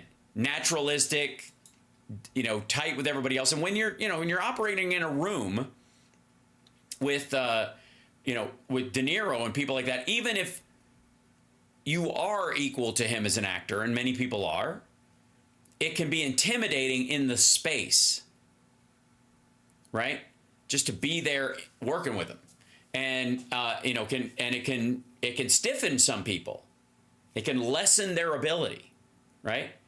And, John Ashton was one of those that just kind of zipped right by. Yes, and Maggie Smith, people brought up. That was yesterday, day before yesterday? Yes. So, anyways, do you think people in North Carolina will be able to vote in November even though they have no home? Yes. Yes, everybody who's in the flood and stuff will be able to vote. They'll move around some voting booths in some places, but they'll be able to do it. What movie? Midnight Run. Please watch Midnight Run in honor of John Ashton and the original Beverly Hills Cop and 2, 1 and 2. 3 doesn't exist. The new one's not bad. It's not bad. But yeah, Grodin Stern fights were classic. Charles Grodin, like his stuff with Letterman is legendary as well. And if you want to see Charles Grodin at his most relaxed, it's Midnight Run and The Lonely Guy. I'm talking about somebody who just like smoothly leans into the part, whereas like seems like Old Times and a couple of those other movies. There's a lot of movies where it's slightly heightened, almost play-like in some places because it's a higher form of comedy. But yeah, Grodin in his character in Lonely Guy that he comes up with is so fucking awesome. Real Life is an awesome movie. Yes, Real Life, the most prescient of all of Albert Brooks's films. Yeah. Yeah, and then we go, and let's see. Yeah, yes, everybody adored Maggie Smith. What's not to like? Where is it? There was one more thing I wanted to show you guys before I go. Oh yeah, this. Fuck. This kind of relates to what we were talking about this morning. I'm not going to do all of this because it's long, I think. But it's, here, I'll show you. This, just two of the most unlikable dickheads ever. And this dickhead is showing up at this guy's like weird tour that he's doing. These little mini arena tours. And Russell Brand on how the Christian awakening is defying Hollywood and debauchery. First of all, you don't get to find Christ and apologize your way out of treating women like shit. Also, when you got 4 active rape cases against you in 3 different precincts, I don't want you telling me about how you're on the cutting edge of Christianity. And I'm fairly certain Tucker wouldn't let his kids anywhere near this guy under any circumstance. You became a Christian and you were baptized several months ago. It does seem like you're not the only one. It seems like people... Yes, a lot of people have been baptized. Well, I'll speak for myself, who grew up in a completely secular world, or all... A secular world? All of a sudden seeing... A world full of suckers? Seeing that there's more out there than our 5 senses can perceive. Wow, way to tap dance around it. Like, I don't believe, but maybe the earth is flat and the Illuminati is hiding it from us? Do you sense some kind of... Yeah, it's a revival. This is the greatest revival for Jesus Christ in our lifetime. So saith Mike Pillow. Christian awakening in our society, in the West. Or is that my imagination? I don't think it's your imagination, although you've got a wonderful imagination, Tucker. No one would deny that. That's true. I was listening. No, he's got a terrible imagination. What he means, I think, Tucker, is that he's saying you're full of shit. Listening at the side of the stage to John's beautiful song, and for a moment, I did consider that perhaps... and I suppose people are pondering this now. Maybe we will be alive for the return of Christ. Yeah, that's right. Yeah, Jesus hasn't come yet, but he's going to because you're here, Russell. That's what it is. It isn't an idea that's meant to make you ready for judgment no matter when you die. It's about, you know what? Jesus is up in heaven with the Lord. He's sitting on his right hand, like just like a couple of kings and bros, and he's like, it's time. How do you know? Well, Russell's alive, and we promised him he'd have a good seat. For the physical, actual return of Christ, for the... Yeah, not talking like a future Waco leader at all. Second coming. Because I can't imagine how long things could go on being so subtly Luciferian without opposition. Yeah, it seems like they're Subtly Luciferian? Excuse me, that's Tucker Carlson's career you're talking about. There's a Christian awakening. Yeah, it's evident. The more that I learn, the more that I read scripture, the more that I listen to people that know a lot more than I do about this subject. You mean everyone? And the Lord alone knows there's enough of them. The more it's... Dude, most of the atheists I know more about Christ than this guy does. It's plain and evident to me that... Yeah, plain and evident. Clear as day. We are at some kind of precipice, at something of a reckoning. I don't know what it's going to augur. I don't know what will be born. I don't know what's coming forth. But something in... But I'd like to pretend that I do. Me believes that it is not the dystopia that is being currently imposed. Oh, I see. So the rapture followed by the tribulation is bullshit then, is what you're saying. I think that something significant is happening. Like when... Oh, it's like, there's not going to be a tribulation. It'll be like the Tribulation Water Park, you know? It'll be like Tribulation Land. Not a real tribulation that goes on for 1,000 years while the devil is bound, and that's how long it takes, which is a bat in the eye of Jesus. But for the rest of us, it's 1,000 actual fucking years. When at my earlier encounters of Christianity, I felt like it was a sort of a placebo, a panacea, a palliative, a kind of offering to dumb you down and to distract you. And then he realized you can make money off that. I don't know how I managed to avoid the deep and profound truth. I don't know how. I have an idea. I know. Wait, ask me. I know why. I know how. Because you are shallow. Because you're a mile wide and an inch deep, I think, is the idea. That's what I think. I think you're just incapable of depth. I think you're not able to process any depth of emotion. That's why all of your acting projects have all been hyper-presentational. There is no Russell Brand crying on cue because mustering up real emotions ain't the gig, baby.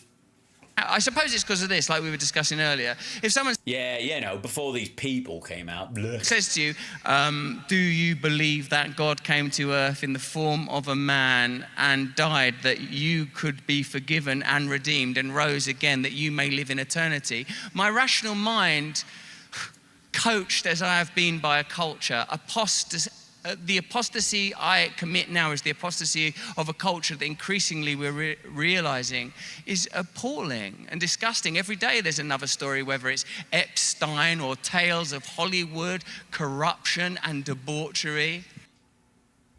Dude, no. Nobody's talking about you anymore. For me, to go beyond what my rational mind, such as it is, can understand. Right, which is not a lot, obviously. I notice you wear shoes without laces most times because they're too complicated. To believe in order that I can receive. To believe and accept that Christ died for me, that he died for each of us individually. Yeah, and that's not a suspect, pained smile of a shitty salesperson I'm doing right now at all when I say Jesus died for me. I'm not squinching because it feels weird still, and I know I'm lying. Died for all of us collectively. That's beyond my comprehension because my comprehension is so limited. Hi, stupid. You're not supposed to comprehend it. It's faith. That's the point of faith. That's why it's faith and not knowledge. That's if it's an exercise in optimism and a belief that there's something beyond this so that you get up and continue forward, because tribally on a bunch of fronts, life will collapse inward and become violent without it. Tucker Carlson is an atheist. And worse than that, he's a Darwinist. A racist Darwinist who believes he's above everyone else. It has brought me a peace beyond all understanding. Yeah, I look at you and I don't understand that you are at peace. So I want to ask each of you, I want to ask you to flesh that out, and John, for your response.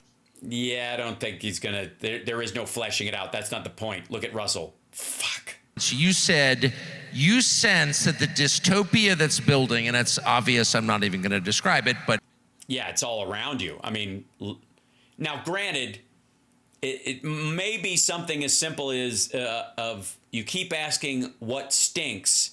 It just might be your upper lip.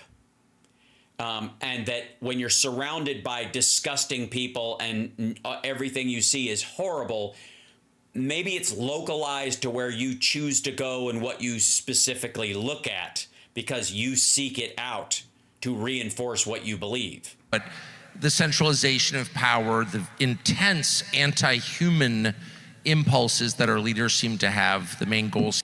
Yes, because they aren't humans themselves. Seems to be to hurt people, prevent. Yes, because they're not people. Prevent them from having children. By the way, if someone doesn't want you to have children, he hates you. That's the measure. When you.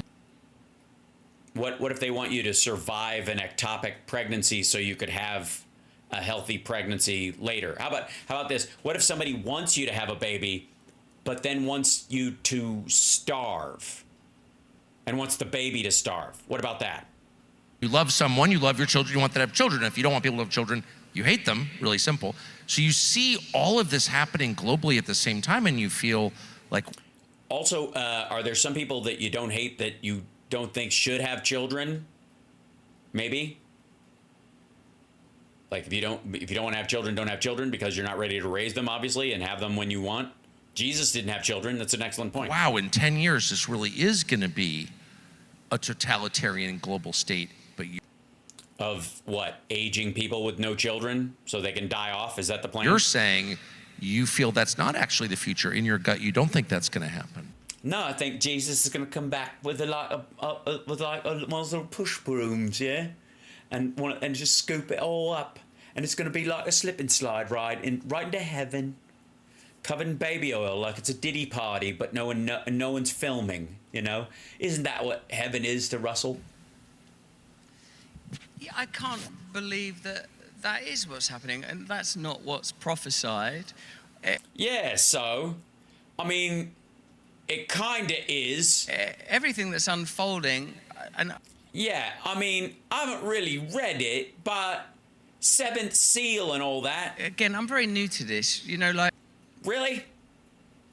Really? You are? Yeah, because I feel like you just overwhelmed me with your biblical knowledge. Hey, hang on for a second.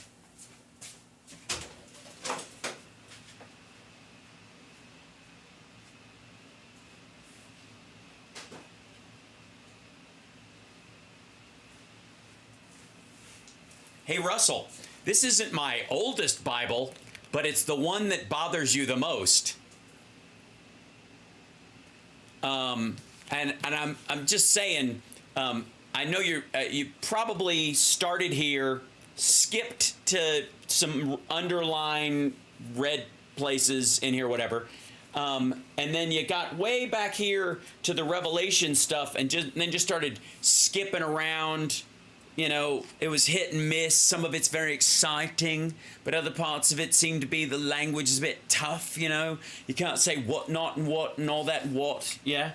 And so just maybe, at the very least, the red text. Can I interest you in the red text? It's the average trick of the faux Christian. Just go ahead and read the red text and then shut the fuck up.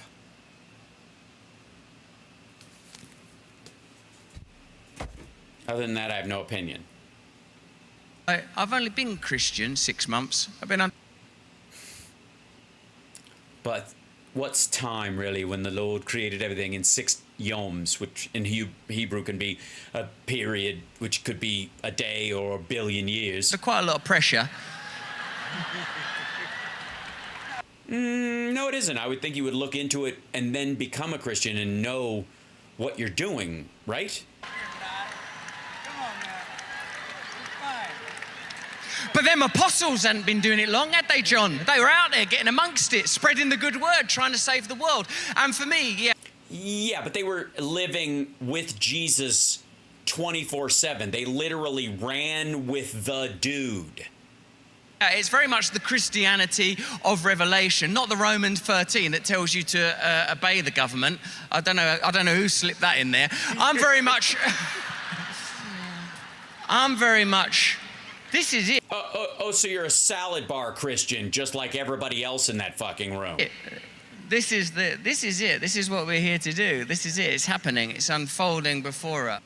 No, I don't. Here, let me explain something to you, dum-dum, and I'll let everybody else go on this note. If there is a God, as we understand it, there is no particular reason why, in any sense, there would be one singular reality that believers and non-believers share, and one end and beginning that believers and non-believers share. There could be spiraling time zones where there was a rapture on one earth before and yet another earth is continued forward. Because why not? What are you saying? God is small and can only do one earth at a time? Dum-dum. All you know are the rules that are laid out in front of you, and you can either choose to obey them or not. And you don't know if somebody else has already gone through it, or they're going to go through it in the future, or whether or not going through it is actually part of the path at all. But the faith that there will be an off-ramp keeps you on your best behavior as a human being towards your others. You must believe in negative eternity. Prove me wrong. You have to believe in. You mean you have to believe in it as a force, or it's a truth, and it does exist, and I clearly believe it. Is that what you mean, Mohamed, and you? Because there's a lot of ways to read that one. It's an excellent question. Excellent. So I'm just saying, yes, use the fork, Luke. Yes, it could fork. It could go. The future can go fork itself. Is what I'm saying, and that maybe. Some of us are part of the line of people who get raptured and removed from the earth plane and moved to another earth plane at some point in the future because they, even if they've left the church, because their good works have earned them that space. And other people who believe that they got in under the wire and just claim to be part of the team end up in this permanent cycle where everywhere they look, the world is full of awful. And it's it's like being colorblind or something, or having an extended or expanded or a non-existent sense of smell, right? Where you smell things I don't smell, or something stinks and doesn't bother me, or like a woman gets pregnant and coffee smells funky to them or something like that. That's possible. So maybe, just maybe, and this is to make you all feel good, maybe all of us are in the version of reality the Lord has made that is free of the judgment of the words you say, but is really focused on who you are, which is faith without works is empty. So therefore, what you do matters more than what you say. We live in that universe. And Tucker and John Rich and Rusty Trombone live in a weird cycle where every time they open the window, nothing they see is good. They are effectively experiencing hell permanently, living or dead. Because again, faith, like life, doesn't stop and start. If you're going to hell, you're in hell. If you're going to heaven, you're in heaven. Even experientially, on a material level. Just saying. And obviously, I feel like I am in a heaven of my own making. Because the freedom to be silly in the face of awful is incredibly valuable. And I understand that it is a blessing from the Lord that I'm allowed to come on here every day, talk to you guys on the greatest live stream that has ever existed, and know that Russell and all of his Russell and all of his Russell and all of his fans getting a bit lost out there, isn't it? No matter what they do, no matter what they see, no matter what they say, no matter where they go, no matter what they see or say or go, they're just going to be a bunch of miserable assholes. Yes, yes. There's really no way around it. Just, while the rest of us are having a lovely old time, here he is being an asshole. Hey, hey. It's all right. Look, Satan might be one thing, but do yourself a favor and stay away from the kidney.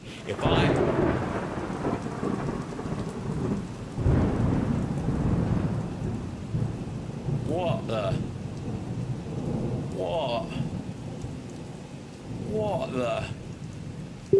Holy, what the? The kidney has a very special place in the heart. Oh, wow. Shit. I guess, can't argue with that, can I?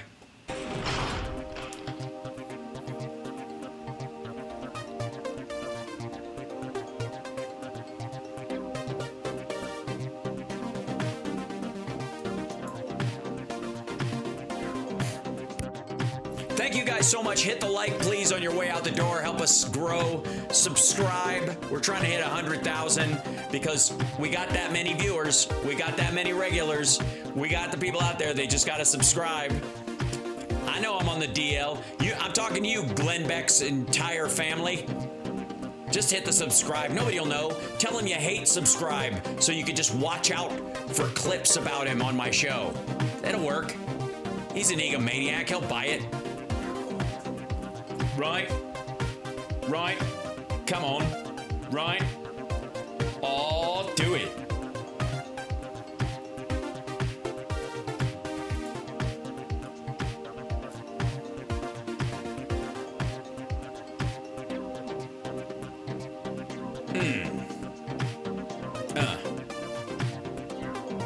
Oh, yes.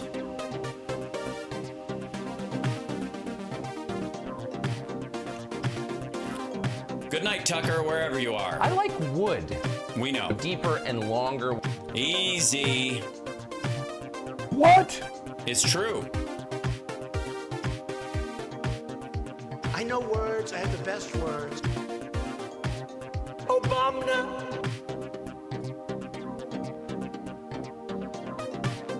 The Mueller report, I wish, covered the oranges.